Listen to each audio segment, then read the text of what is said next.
มหาเสถียรลงสองก็ปลุกในมีก้ากะขันเยอะก็อ่ำย่อมขี่คำปั่นรถถีบเอาซึ่งไหนก้วยย้อนปัววันเหมือนไหนเป็นวันรองเยอะอันลูกสาวมันติเลยหับสู้ตอนรองออกมันไผ่ไปจากนั่นอย่างนั้นก้อยหนังเก่าสังมีก้นก้อนเนื้อหัวก้ากะขันเยอะลงก้าลงมาเหมือนยิ้วอ่ะในแลหันไปก้านั่นก็สังเลยหู้ขึ้นมากำเหลียวว่าก้าลำในปอเขาซื้อปันเมเขาในนั่นเมื่อพ่อหันมันนางอ่างทีละในปอเขาต้องก้อยหนังเก่าปอเขาก็หันย้อนหนังเก่าสังเลยหันมันนางไว้ย้อนปัวตีนั่นเสือมันนั่นร้องหับสู้ลูกมันนั่นเป็นรองเยอะเสียเปิ้นอ่ำเขาสุกซ้อมร้องในนั่นเขาอย่างนั้นขาสองก็ปลุกในก็หันเข้าไปเข้ากว่าดังนั่นแหละอ่ำปิ้งโป๊เสียเมื่อพ่อหันยิ่งอ่อนก็ในอ่างที่หับสู้อยู่นั่นก้อยหนังเก่าลุงเขาสองก็ปลุกนั่นสารขึ้นมาว่าเหมือนไหนก้อยนั่นตีเลยสู้นั่นเป็นลูกไส้เก่าเนี่ยย้อนปักเปิดหับสู้ในป้อเผาหลูเงินนำสิเปิ้นไหนก้อยนั่นตีเลยสู้นั่นกว่าในอยู่ปลุงก็ในสังเลยย่อมดูเงินตา5 ล้านเนี่ยเมื่ออย่างนั้นการเงินนั้นในก็เป็นการเงินเมียยิ่งอ่อนในแทงกำนึงตอนดาปลุงก็ในก็ด้วยกำเหลวก็หู้ยว่าการไหนมันยามปั่นมีนางมันไว้ในนั่นเขาอย่างนั้นคนที่พร้อมสนก่อนกันโตทุกสนองว่าโอ้เขาในเป็นคนมีเทียเนี่ยเนาะถือตีหีเมาสู้นั่นไรมาเยี่ยนเพื่อนนั้นคนนั้นตัวนั้นก็หันถึงเงินนั่นแหละจังไรเอาโคตรตอนนั้นยืนปั่นขาสองก็ปลุงนั่นขึ้นอยู่เย้าจังไรเขายิ่งอ่อนนั้นลงเข่งกว่าเย้าจังไรเขาเปลี่ยนลายนั่นขึ้นมาหับสู้เตียนตังในเย้าก้อยก็ยิ่งอ่อนได้หือดีกว่าย่อมละละย้อนปัวสู้ในเป็นตอนดามันนั่งเลยเขาอย่างนั้นไอเปลี่ยนลายนั่นก็จังไรโลดถีบมันนั่นมันเนว่าสุเบียนก้นผ่านนั่นก้อยผู้ดีเต็มตีสูงอีกนึงเลยในอยู่ตีก้นตั้งแต่ในลานขึ้นมาว่าโอ้โหเขาจะได้เป็นก้นผ่านนั่นก้อยแข่งกันนักก้นมังมีที่ไหนได้กล้าเอาว่านั่นแท้ดาบปลุงในก่อนเบ่งปอเสือขึ้นมากำเหลวไรเขาเป็นปีกเป็ดกัดเงินนั่นกำเหลวอยู่เย้าผู้ใจก็ได้เปิดกัดเงินนั่นก่อนไรแล้วเฮ้ยกัดเงินในมือได้มาอย่างเปิดอะไรเนี่ยเพราะอย่างนั้นปลุงก่อนเป็นผู้น้อยนั่นก็สังไรกับสืบว่าหาเมนางมันในวันนั้นเฮ้สู้การเงินสู่ปานเฮาในเจอดำแล้วล่ะยี่หวันก็ในเลยยินเจอนั้นเป็นเสียงเมเขาในแลเป็นอันตุกทุกสนุกกับแทงกำนึงเพราะอย่างนั้นมันก็สังไรเฮาผู้หญิงนั้นลอยมาปั่นเงินมันแทง50 ล้านในเย้าตีไรมาสู้ตอนนั้นง่ายๆก้อยนะลอยมามือเดียวเนี่ยอย่างนั้นไอ้ผู้ใส่ก็ในก็สังว่าใส่เฮาค่ะเมลอยเงินมาปั่นเฮาค่ะมีคนมาหิมาสู้ตอนเฮาในกว่าเขานั่นผู้หญิงก็ในก็สังว่าเฮาตีลอยบันสู้50 ล้านในนี่อยู่เห็นเพลยฮัดบ่ปิดนั้นมาเปียกกินก้นเฮือนเฮาในนี่อยู่เว้ยมันหัวอันมาลาอยู่นั่นเป็นโพเลยตั้งลุกเต้ๆมานั่นเย้าปลุงก็ได้ยินเสียงเมียนางมันโมยอยู่เด้อพวกนั้นก็คู่ขึ้นมากำเหลียวเข้าตั้งหักอันมันนั่งเข้าตั้งหลายปีป่นมาน่ะเอาว่าปันมีนางมันมีนางมาก่อนเลี้ยงปูใจจังไหนนั่นมันใจก็เป็นอันเจ็บเสวยเต้หนังว่านังเก่าบ่ถึงว่าผู้หญิงก่อนอยู่สมันมาเข้าตั้ง20 ปีนั่นดิกว่ามีผู้ใจต่างก็เป็นจังไหนเหลือสินนั่นนำกล้าไปเอาเงินเตียนมันหามันนั่นเสียก่อนเลี้ยงผู้ใจต่างก็ป้าเทียงเมื่ออย่างนั้นมีนางมันก็สอนให้กับสืบมาหามันใจเขาอย่างนั้นมันก็อำเลยปันเงินมีนางมันผู้หญิงก็ได้อำเลยเงินที่ผมมันนั่นก็สังได้เปลี่ยนเหรียญเงินที่ห้องการนั่นกว่าเสียอย่างนั้นมันก็สังลัดขึ้นมาว่าสมัครเขาสก็บ่ลุกในตีหลุดต้านก็คือก็มันตีหลุดต้านตื้อหรือเขานั่นติ๊กๆเนี่ยเย้าเขาอย่างนั้นลูกไส้มันก็หาเงินนำหนาอะไรเลยจังไรหามันไปปินเอียนโยโปให้ไหนเท่ตอนดับปูลุงก็ได้โกโหสิริหน้าตามันดูเหลี่ยมย้อมเขี้ยวแล้วล่ะมันจังลัดเนี่ยคนดีพร้อมเสนอว่าจงสู้เหอเขาได้เป็นมหาเสถียรลุงเป็นผู้นั่งยืนมักมีสิเปิ้นนั่นเย้าในอยู่เขาได้ไม่เชื่อมซุ่มซบซุ่มความสมควรเรื่องไหนเฮ็ดสังในเย้าเขาอย่างนั้นปูลุงก็ได้ก่อสั่งขึ้นว่าเพราะฉะนั้นก็บอกว่าสุดที่เสือเงินได้นำหรือสิเฮาในให้เนาะใครว่าคือก็มังให้เฮาไอ้ลูกไส้มันสั่งขึ้นว่าเพราะเฮาเฮ็ดให้ลูกถูไม่รอแม่นตั้งเหมือนเจ้าหนังสูมีเงินเยอะว่าก็มาหาเข่งเปิ้นอยู่เขาอย่างนั้นไอ้ผู้ชายก็ได้ก่อสั่งในยิบแค่พังผู้หญิงก็นั่งขึ้นมาสิว่านั่นน่ะแม่เฮาเป็นคนอันมักมีเสียเปิ้นแล้วเนี่ยนะด้วยไว้ดีในแลเมื่ออย่างนั้นยิ่งกว่านั้นก็สังไรหันแม่นดินได้แค่พังนั้นเป็นแม่เขานั่นแหละอ้างเดลัดขึ้นมาว่านั่นเป็นแม่เฮาหือล่ะนั่นในสิปอเขาซ้ำอมโซนไว้อ่ำปันมันนั่งลานนี่เฮาได้จองกันว่าเฮ้ยเขาเป็นแม่เลี้ยงลงสะเทียงกี่ลงในไอ้ลูกชายคนสะเทียงนั่นปอไหนป้าเขาได้จังว่าไว้ขี้เลี้ยงเขาสองก็ปลุกนั่นแท้เฮ็ดให้ผู้หญิงก่อนมักมีสิเปิ้นเจ็บเสือนั่นแท้เฮาว่าเต้นในวันตั้งนานนั่นเขาทำมีดีจุกนั่นนะมึงกวนนั่นแท้ไอ้ผู้ชายก็ได้จังว่าเฮาปั่นข้าวยามสู้นะเอาสู้ตัวนั้นมาปานเฮาขึ้นเลยนะหรือสินั่นเนี่ยสู้สองก็ปลุกโดยได้คุบเก่าย่ำตั้งพิษดีไผนาสองก็กำเหลวนะในอยู่ว่าใครใครเปลี่ยนก็เฮาลูกยิงสู้นั่นกว่าเฮียนจำลูกแซ่เลยนะเดตุ้ยถึงรุ่มแล้วลูกแซ่สังว่าตุ้ยถึงดีนั่นได้เฮาได้ปั่นสู้สูงกว่านั่นเฮวนั้นพอลงสะเทในสังขึ้นลัดขึ้นมาว่าเพราะฉะนั้นก็เฮาได้ยินจมสู้เนนั่นเนาะเพราะนั้นเฮาจะสู้เฮ็ดจะหือก็เฮ็ดละ3 ซะนั้นวันเมื่อไหร่สู้สองก็ปลุกน่ะตีออกกว่าที่เนี่ยไล่กว่าอย่างนั้นปลุกก็ได้ก็จังนั้นว่าไล่กว่าเพราะฉะนั้นก็ยอมมันสังไหลมายีบ่สู้ตัวนั้นขึ้นมากำเหลวอย่างนั้นปลุงสะเทในก็จังไรยิบมาสู้ตอนนั้นเสียปันลูกยิงมันที่เฮ็ดไอ้เขาสุกก็ปลุงในอ่ำเป้งโปสารุขึ้นมาที่ว่าปลุงในก็จังไรลาทะลุยิงมันนั่นเฮ็ดตูเหมือนก้นผ่านก้อยอย่าไปเฮ็ดตูก้นมักมีเนี่ยเย้าผู้ยิงก้นในก็จังไรลาตีเขานั่นว่าตัดที่ไรสู้ในมาในพอเฮาคัดใจกูซื้อกูลองเงินเฮือนเฮาก็ซัมบ่ที่ใครหมดอยู่ในสุมักมีบ่เป็นตานั่นสุซ้ำที่มาย้อนหิมาเฮาสังไหลในอยู่คิงในก็อ่ำเป้งโปสาขึ้นมากำเหลียวเสียจังไรขึ้นมาเอาเสียนไม้อันเขาเลยฮับยืนมอบมานั่นในอยู่เขาเดียวหลุดต้านปันห้องเห็นในกำเหลียวในเย้าปลุงก็ในโกหูเลยขึ้นมากำเหลียวว่าตีเตมันหล่อมันคัดใส่มากูซื้อกูลองยินมอปันมีมันตีเตมันมีมันออกมาปันไอผู้ใส่เปลี่ยนหลายในเป็นตั้งสินตั้งมดในเย้า เหมือนคู่สอนหันถึงนั่นแหละหันเส้นก็สอนเรียนเขามาเสร็จแล้วว่าสุดที่หลุดต้านปันตื่นล่าในตีห้องเฮ็ดในตีห้าตัว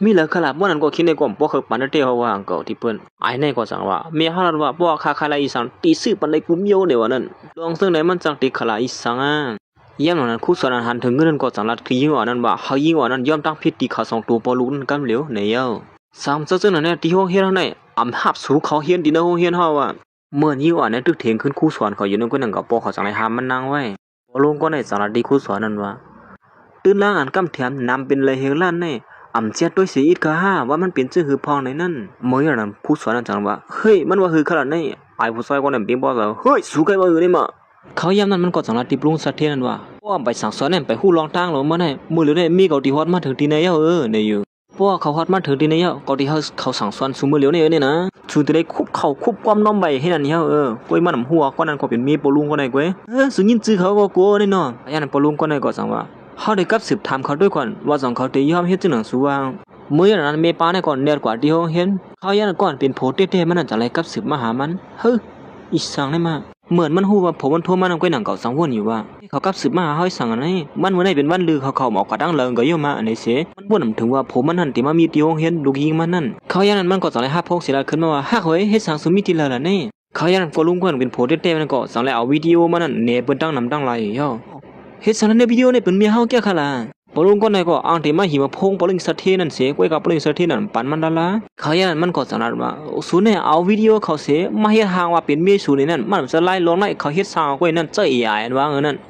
ไม่เรียกหลวงห้องเขาว่าโพนี่นั่นมาโพยิงก็ได้จังขึ้นมามันดีกว่าเห็นก็เป็นไรกดผ่านเจ้านั้นเขาไม่เรียกหลวงนี่ก็ฮู้จักส่วนในคนละลีวาเต็มบ่นไปนี่ล่ะปลุงก็ไหนก็สั่งขึ้นละตีปลิงสะเทนั่นว่าสุเนี่ยฮัตเต้เนี่ยนอนฝันกลางวันนั่นโยกวนเจ้าหนังสุเนี่ยตีกึ่งเธอก็นั่งเขาก็มันเจอกึ่งเธอเขาก็มีลูกซัวมันโก้ในแอวนั้นกวนเจ้าเนี่ยก็สอนกันว่าให้สามีคนน่าเริ่มตาไข่ถึงตีเฮ็ดบ่เป็นตันไหนเนาะเฮาลูกยิงเขาเต้เนาะมีปอเจ้าไหนเนี่ยหมอกคอยเปิ้นเสียมกะเฮ็ดให้ตัวเจ้าเก่าเลยเลือดไม้ซ้อมเปิ้นเก้นั่นยันนั้นปลุงก็ได้ก็สั่งว่า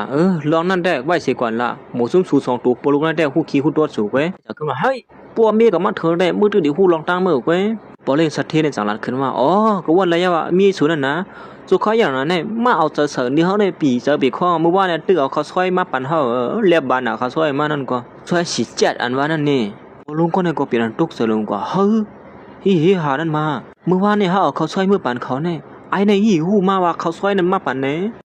ไอ้ผู้ชายคนนี้มันที่ซื้อหูหรอนี่มามันก็เป็นอันบ่นกว้างมาอยู่หลังเก่าย่ำนั้นแต่ก็เยอะก็บ่เล่งสัตเทดันจังหลัดที่มันว่าเมื่อเลี้ยวในเมื่อตึกบ่นอยู่ว่าผู้หญิงคนนั้นเป็นมีนางสูนเนี่ยลูกยิงมันก็จังมันละจอมเฮียงผมได้แล้วอึดซวบซัวแล้วก็นั่นนั่นก็กูบนยับไหลยาวเหลี่ยมหันลาดิจังดอกไอ้เด็กมือไว้เฮ้ยโอ้ยเมื่ออันที่มันแหมยิงอ่อนนั่นก็นั่นก็ยิงอ่อนนั่นก็ย้อนปัวเฮ็ดไผ่ต่อสู้มาเลยปูลุงก็นั่นก็คิดตั้งตู้ให้นั่นเนาะเฮ็ดมาแทงเลยก็นั่นในเก้คนเฒ่าเนี่ยเขายันมันอังเรียนมาแทงก้าวนึงก็ปูลุงก็นั่นก็จะหับความมือไว้ตามือไว้หน้าผากแทงก้ามมือต้องเขาเกียนเนี่ยนั้นไอ้ลูกชายมันก็จะสุหัดจังหือแหละมาเฮ็ดให้ปัวเฮาปัวมีเฮามาได้คู่คิวตัวสุกว่าเฮาเฮ็ดให้สุดดีเหลอเฮาเฮ็ดกลางตัวเฮาขนาดนึงก็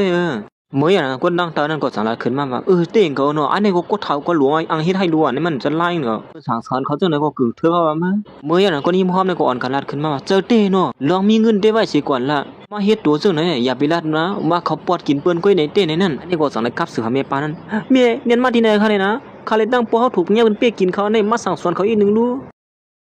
ยันนั้นไอ้ผู้ชายคนนั้นก็กับสืบหาเมปาก่อนว่าเป็นเมเขานั้นว่ามีคนมาเป้กินเขาปอลูกในเย้ากวยมันหัวก้นๆมาเป้กินข้าวปอลูนั่นก็เป็นผมเมปาเลยตั้งลูยิงเมปานั่นกวยอย่าไปไม่เจอเพลอหันมาเป้กินก้นดีนั่นนะเฮ้ยเฮาดีกว่ามื้อเลี้ยวในอยู่เมปานั่นก็ยันนั้นก็จังว่าห่วงเหรอครับในได้เขาเป็นก้นสัตว์เท่เนี่ยเขาดีมาที่ไหนมีเฮาสู้ขี่ชูกว่าไม่ได้ก้นหิมพร้อมเลยจังว่าดีมาเต้เฮ็ดมะเร็งในของสัตว์เท่นั่นเฮาบ่ไหวอยู่เย้าเขาเนี่ยมันสู้ก้นธรรมดาแน่ข้าวปอลูกเนี่ยเป็นก้นวังมีที่หลงหม้อสู่2ก็ปอลูกบ่มีนางวัดมาถึงที่แล้วสู่2ก็ได้ปกง่ายอ่ะห้องมาครับห้องมาเลยจังดีหือลุงก็ในกดสังวาสที่เนื้อเสือมันบ่เขามาที่ในคนเลี้ยวให้เขามาหลายหันเตินหน้าเตินตารู้ว่ามันเป็นเหือเขาย่านเหล่านั้นก้อยหนังเก่าสั่งมีคนลองเหยอะก็นึงฮอดมาถึงที่ในนั่นครูสอนลงค่ะมื้อเดี๋ยวนี้มีคนลองเหยอะฮอดมาถึงที่ในยอเขาคนก่อนฮอดมาถึงนั้นแดมจะเปิ้นจะเผาหนังเก่าเป็นลูกม่องแม่ปาก่อนว่าเป็นแม่ไอ้ขา2ตัวเป็นหลายนั่นก้อยมื้ออย่างนั้นผู้หญิงก็ในก็สั่งไล่มาถึงที่ในปังป้อยในผู้เกียมตัวลวงค่ะ ไม่เล่งหลวงมีรองสั่งมาตินในขลายันนั้นผู้หญิงก็ได้บริหารปอเล่งเขาเลยจังนัดขึ้นมาที่คู่สอนหลวงนั้นมาสู่หาแนวคือล่ะไม่ได้หลวงสั่งไว้เป็นนางสุปันเปิ้นมาเป้กินลูกไส้ในโผเขาในเย้าสุ่มเคยเหตุการณ์เป็นคู่สอนในเย้า5มื้อเหลียวนี่ตอนนั้นขี้ในก็จังว่าโอ้ถังพิษกว่าเย้าค่ะลองได้คดีขับคืนปันกวยอย่าไปไม่เซอร์ค่ะเนี่ยป่วยปัวเขาไหวปีเจอเนี่ยเลี้ยนลงมาสู้มีป้าซอยแถมว่านี่ขนาดเขาสองก็ปลุกนั่นเขามาเป้กิน5 2ก็ปลุกเนี่ยถูกที่ได้ช่วยเขานะลองในมีฮอนจังหวะได้เป็นลูกน้อง3 เมเล่งหลวงขนาดนั้นด้วยเหมือนว่าขา2ก็ปลุกนั่นแหละเปลี่ยนเตี้ยๆว่าคนมักมีนั่นแหละตอนตักขา2ก็ปลุกนั่นแหละยากกินห้างปะด้วยเนี่ยคำลูกน้อง3 เมเล่งบ่มาฮอดถึงเย้าที่ในก็จังไอ้ลูกขึ้นมาสิว่าเมื่อหาเนี่ยคือล่ะคำไหนลูกน้อง3 มีนางฮอดมาถึงนี่มือขี้ในก็จังไอ้เนี่ยเลี้ยนลงมาขึ้นตีลูกน้อง3 มีนางวันไหนวันนั้นสองสู้หือขา2ก็ปลุกเนี่ยมาเป้กินเฮาตีนึกเขียนในสมบปินตาหายเป็น2 3ตัวเพ่นี่กูซื้อหลังเขาเนี่ยอ่ำโกปักเมืองมาเยือนเมืองเสียอีกยิงก็ในก็ตึกลาดอยู่ว่าในเมืองเขาเนี่ยอ่ำมีพลหัดมาเปียกินสู่2ก็ปลุกว่าเหมือนให้เป็นพลลงรางเผื่อถือมันดังเห็นนาขึ้นมาของหือดีกว่าจะล่าเย่าเป็นตัวทุกเสือลงกว่ากำเดียวปลุกในก็สั่งว่าดีเต้มันก็โปรแกรมตัวเขาก็หู้ลองขา2ก็ปลุกในอยู่เป็นสังไรห้อมหู้ซ้อมให้ยินในร้องในมาอยากไว้สู่ลูกน้องตะเปนในเด็กผู้หญิงก็ได้ก่อนหลัดสังสันพ่อมออกสิอีเดียวอันในสั่งว่าสุโกยจงเจอเป็นหือเป็นหาล่ะครับในเป็นลูกน้อง3 เสือเมียเฮาอยู่ป้าเตอเมียเฮาก้อยกายอยู่ป้าเนื้อกวนไหลปากก็กว่าเด้อคิงในก็สั่งว่าเฮ้สุกตัวอีสานเนี่ยเนี่ยจ้า2ก็ปลุกเลยขา2ก็ปลุกในจุกอยู่เนื้อเคียงนั่นน่ะรู้ในก็สั่งในรัดเกเรียนอยู่ว่าโอ้โหสุดเนี่ยยิงเหยื่อเตะลงในเนาะหลีอามาเขาเป็นอันโกเต้นี่ผู้หญิงก็ได้กูปอเล่งหลวงเขาเลยจังว่าเฮาเรียนลองแน่ๆพอเราถูกลีไล่ก็ไล่เฮาล่ะสู้นั่นซ้ำสั่งก็กูเฮาเปิ้นเลยเส้นเนี่ยเฮานะมาพิษมาหม้อกันตีเนื้อเคียงจังไหนขี้ในก็มื้อเลยยินจังอันปิงปอเสลงขึ้นมากับเนี่ยเฮ้ยหมอสุดเนี่ยปอเตรียมเฮาเนี่ยเฮาสัมปอลัดในสู่อยู่เยาว่าเขา2ก็ปลุกนั่นมาเป้กินเฮาสุหัดจึงเฮ้ยมาลัดข้อความเสนอที่เฮาล่ะเนี่ยเฮาได้ฮิตพิษจำหนักปักปืนไม่ไว้นั่นมันได้เตี้ยนะเลยสินั่นนำกาผู้หญิงก็ได้ไปลัดป้าแทงว่าลองนึงอย่าไปเอาซื้อเอาเสียงกูมันนี่เยอะนั่นมาอ้างเสนอติ๊กๆนะว่าที่ในก็ไปทางเลขป้าผู้หญิงก็ได้สู่เป็นก้นจอยนาการเขาขนาดนึงก้อยฮัดมาลัดข้อความเสนอที่เหนือเฮาเนี่ยเฮาได้กับ10หาเขามือเดียวเนี่ยเฮาสั่งสู่ออกการมือเดียวผู้หญิงก็ได้กอดตัวกอดปลงสัตว์ที่นั่นเสียลัดคลีไปเป็นไรนั่นว่าสู่เฮ็ดอีสังที่เฮาก็เฮ็ดเดียวละก้อยกะสู่ที่มาอ้างซื้ออ้างเสียงกูมันนี่เยอะนั่นเด่นหลายก้อยย้อนปัวมันนั่งฮู้หลีอยู่เลยว่าปลงหลวงเท่ๆนั่นมีอยู่ที่ในตอนตาขี้ในเดี่ยมฮู้ขี้สังสู่เนี่ยได้ลวงแต่ไม่เรียกสู่สังหาสู่มาเหตุการณ์สู่สามารถเปลี่ยนเจอเปิ้นเจอไหนเขาอย่างนั้นปลงหลวงสัตว์ที่นั่นก็จังได๋ขึ้นมาแทงว่าโอ้โหว่นถึงว่าลองตั้งกัดเขียนสู่2ก็ปลุกในมีกันไหนก้อยเนาะถึงดีลูกน้อง3 เซอไม่เรียกหลวงอันว่านั้นซ้ำถ่อมเขาสิสังสู่ละเลียก็ค่อยฮู้เตี้ยว่าเมื่อได้ซุบแข็งฮอดถึงมื้อแล้วเนี่ยวันมื้อไหนป้อก่อมเลยสั่งสอนมาถือตีมันบ่เลยกันออกมื้อนั่นแหละเมื่อเตรียมไปฮู้ตัวมื้อลองตั้งมื้อนั่นเขาอย่างนั้นป้อลุงในก็จังว่าเลียป้อฉะนั้นก็ห้องเขามาแล้วเฮาค่อยฮู้เตี้ยว่าพลาเป็นกวนเตียนคุบเข่าเอานั่นว่านั่นนะยังไงก็จังได๋โจกโพมันขึ้นมาแทงกำนึงนี่สวยเฮ็ดสังได้สิมื้อใกล้แบบปอกมาติในล่ะแน่ลูกน้องสุนั้นเฮาว่าได้มันหย่องก็ย่ออำซอยเถียมเฮาเสียมกาเขาคือลือลองเอามาสู้ตัวได้แทงกว่าเนี่ยเขาในมานถึงโหสูสีนะว่าได้ก้นเสื้อหนังเขาในรู้สั่งสวนเนี่ยไม่ปาในก็จังว่าเฮ้ยเขายองไว้ยังไงเอาพงปันเขารุ่นดูเขาได้อุบกันนั่งเขาอีนึงในวันนั้นขยันไอ้ผู้ชายก็ได้ก็ยินพงมาปันมันกันเหลียวขี้ในก็จังไรลัดนี่ไม่ปานั่นว่าลูกน้องเตียนสมมันนั่นได้ลวงสีนี่อยู่ไม่ปานั่นจังละเพราะฉะนั้นก็เอาพงนั่นปันเขาเลยนะเขาได้ย้อนลัดต่อเขาได้อีนึงในเย้า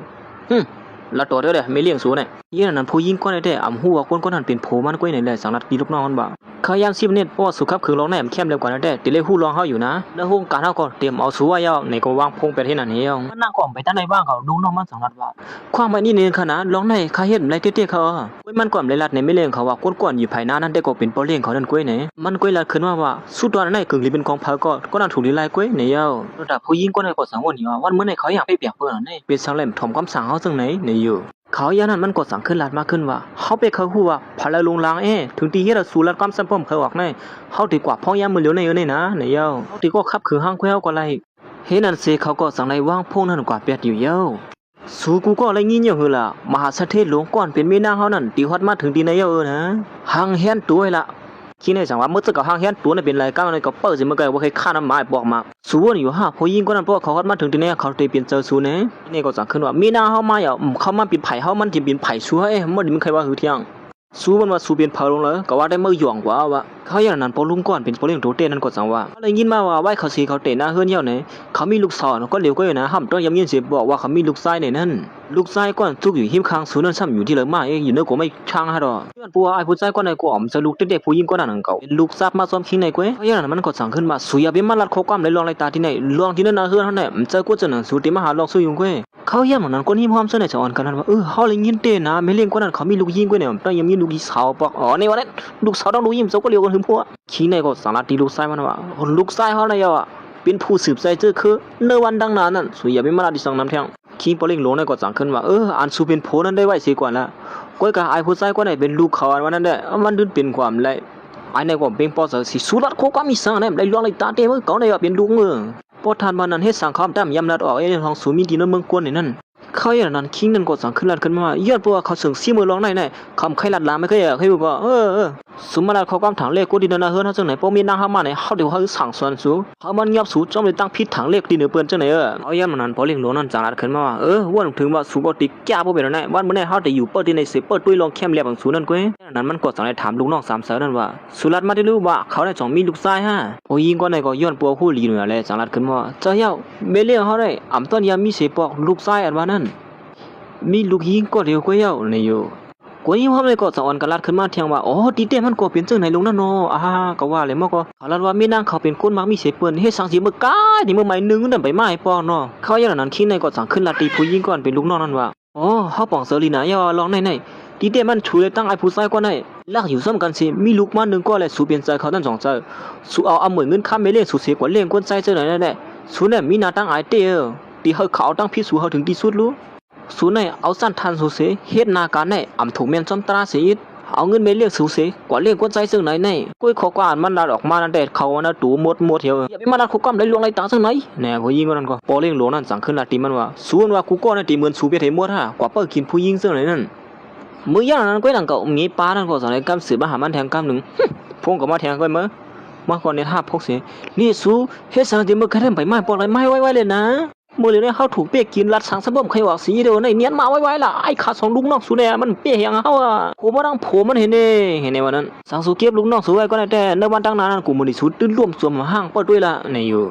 เขาหยอกเลี้ยงเงินกูมันนี่สูเสกว่าเลี้ยงผู้ชายในสูให้ฮู้ก็ในวันนั้นลืมเขาออกให้ได้บ้างก็มันก็สั่งขึ้นว่าไม่เรียกสูลืมสูออกในวันเดียวเนี่ยร้อนตาไอ้ลูกไส้เป็นหลายแล้วมันก็สั่งอะไรกั้นขึ้นมาขึ้นดีเหนือเขียงนั้นยาก็สั่งอะไรมาละดียิ่งกว่านั้นว่าสูงยินอยู่หือละกำไหนพอสูนั้นมีคนจอยแถมอยู่นะเขาว่าได้สูปันสู้ห้องมาแล้วล่ะยิ่งกว่านั้นสั่งขึ้นมาไปบ้วนสูเนี่ยมีเอาหมอคันนึงกุ้ยเฮ็ดสังนาการในสังก่อนเลยสมัครเข้ามาไล่สู้ลองนาการคือเข้มในจังนั้นเขาว่าได้สูนนฝันน่ะปนเดียวว่าสุหัดมากหลาเขาจะเลยฮะเนี่ยใครอย่างนายผู้ชายคนไหนก็สั่งละมาเฮ็ดนาการยิ่งกว่านั้นเฮ็ดออกมันกว่านั้นโปกไว้ไปที่นั่นอยู่เมื่อนาการมันเลี้ยวก็ไม่มุดตีเลยเที่ยงหาสู้ชนะอย่างนั้นไอ้ผู้ชายคนไหนก็สั่งให้มาเอาไว้เป็นนาการยิ่งกว่าอันเฮ็ดมากกะขันเลย10 ล้านมันนาเฮ็ดนาการได้ออกมันกว่าเลยตีเลยฮับสู้มันไอ้ผู้ชายคนไหนสั่งว่านาการสู้ก็มีอยู่สุดที่เลยฮับสู้กำได้ปอค่ะนั่นเป็นนาการอันค่าตั้งเสยเฮ็ดมากเขาเนี่ยนะย้อนปัวกะขันนาการยิ่งกว่าในใหญ่กะหือในนั้นอย่าไปไม่แต่ลูกยิ่งปอมีที่ไหนเป็นก็เฮ้ลูกชายสุเฮ็ดนาการลูกยิ่งเฮาเลยลูกซุ่มก่อนจังไหนแน่กะขันมัน20 ล้านดอลลาร์อเมริกันเนาะนะสุดได้ใส่ตัวเงินอำนั้นก็สุดที่100 ปานเอาให้เหือเขาอย่างนั้นไอ้ผู้ชายก็ในกดสั่งแล้วเกิดเรื่องขึ้นมาคำเหลียวเพราะทันว่าสูมีเงินนะเพราะเป็นในเวลาในสุสมาย้อนเงินจังไหนสุดได้หมดลุยยิงสุกว่านอกเมืองปุ่นเหี่ยวล่ะยี่อ่อนในกดสั่งแล้วที่ไอ้ผู้ชายเป็นไรนั่นว่านาการในปุ่นเลยทัดสร้างตัวเดียวกาขันมัน20 ล้านในนั้นก้อยกาสังว่าทัดสร้างกว่าเขายาวบ่ในถึงกาขันมันได้สูงเลยสิในก็เป็นไรในเย้าเมื่อเหลียวในสุมายากกว่าเป็นจังไหนในสุดที่ซื้อหือใส่เตียนขึ้นเขาอย่างนั้นคนตั้งเตอนั่นก็สั่งให้อุกันอยู่ว่าเฮาเลยยินว่าคนนึงคือสร้างนาการไปจากนั้นคือเข้มน่ะเดี๋ยวมันเนี่ยปังป้อยในว่ามังพอเป็นนาการในก็เป็นไรนะเขาอย่างนั้นไม่ปาคนนั้นสั่งว่ามันที่เป็นกว่าเลยจังหือบ่ทันว่าเขาเฮ็ดอะไรเต้นเนี่ยเขาได้ไม่หิมสู้หำรับกันจังไหนก็มันจังซื้อเขาเหมือนกันขนาดนึงก้อยกว่าเฮาถางแต่ตอนดักชิ้นในก็มาถางเลขนาการยิ่งอ่อนอันค้นคว้าออกมานั่นเรื่องไหนสั่งได้ทู่สังสุดาว่ามันเลยลองไล่ตาเนี่ยนะเฮาได้กับสืบผู้ลุงแหลนเขามาเสียด้วยมือเหลียวเนี่ยเพราะนั้นส่วนมีเงินใส่เตียนยาว3 เตียนมาได้ถางเลขที่นึงนาการลูกยิงเขาจังไหนเนี่ยเจอลายเหรอฮะเขาอย่างนั้นพวกลุงก็ในก็มีปานันกับสืบมหามันเทียงเฮ้สู้ไปมาถึงก่อนนั้นนี่เมื่อเหลียวนี่เขามีน้ำพักตูเนี่ยนะในวันนั้นเน็ตเขามาไว้เลยพวกนั้นก็ก่อนเฮาลัดในศูนย์นั้นเฮาใส่เตียนขึ้นเขา20 ล้านดอลลาร์อเมริกันในวันนั้นเมปานั้นก็สั่งว่าคู่ของอีสานมันได้มีกาขันมากะเหือฮัดมาย้อนเงินที่เฮาซึ่งไหนนั่นในอยู่ กล้วยมันหัวนาการไปซากันให้ลูกยี่มันตังเสือคัดเสือเหตุการณ์มาขามอำไรลับไรนวลเช่นนั้นมันสามารถรัดของความซึ่งไหนตีผลน้อยมันนั่นตอนดาบปลุงก้อนเป็นสัตว์ที่หลงนั่นก็สังรัดอยู่ที่นั่นเสือมันบ้าสุดด้วยถึงลูกก้นต่างก้อนเนี่ยเหลือสีลูกยี่เฮาเต้ๆหลงถึงว่าสุดที่เป็นก้นซึ่งไหนสีชี้ในก็สังว่าสองสุเลยยี่เนี่ยลูกซ้ายเมสุรัดไม้เอาเหรอพวกมีเมสุกำเทียมอยู่เลยเด้เขาซึ่งเนี่ยมันจังกูสังไอ้ในก็สังรัดตีว่านั่นว่าสมัครสุขึงปองนาการนั่นคือมาสิตาในก็มือเหลียวลูกซุ่มเย้าการลูกซุ่มนั้นมีเฮาตื่นใจไรอยู่เย้ากว่านี่อยู่ไว้การมือเหลียวชูก็มีนาการเย้าชูตอนในก็ตีเป็นตอนดาวเฮาก็เย้าว่าไอ้ในก็สังในมาหิมสู้ตอนยิงว่านั่นกว่าแทงกำหนึ่งอยู่เย้าพอลุงสัตว์ที่หลงในก็สังนัดขึ้นมาวันเมื่อไหร่พลายเฮ็ดให้ลูกยิงเฮาเลยหยับเสือเสนอได้ตื่นที่ออกขวาตีในอำไรล้าๆเนี่ยเย้าเมื่ออย่างนั้นสังมีคนจุ่มหนึ่งเลี้ยนลงเขามานั่นแต่ก็เล็บที่เป็นคนเมปานั่นก็หนึ่งเขาในเด็กก็ปวดอันว่าเจ้าซึกหลงที่ฮอดมาที่นั่นเมื่อกวนน่ะ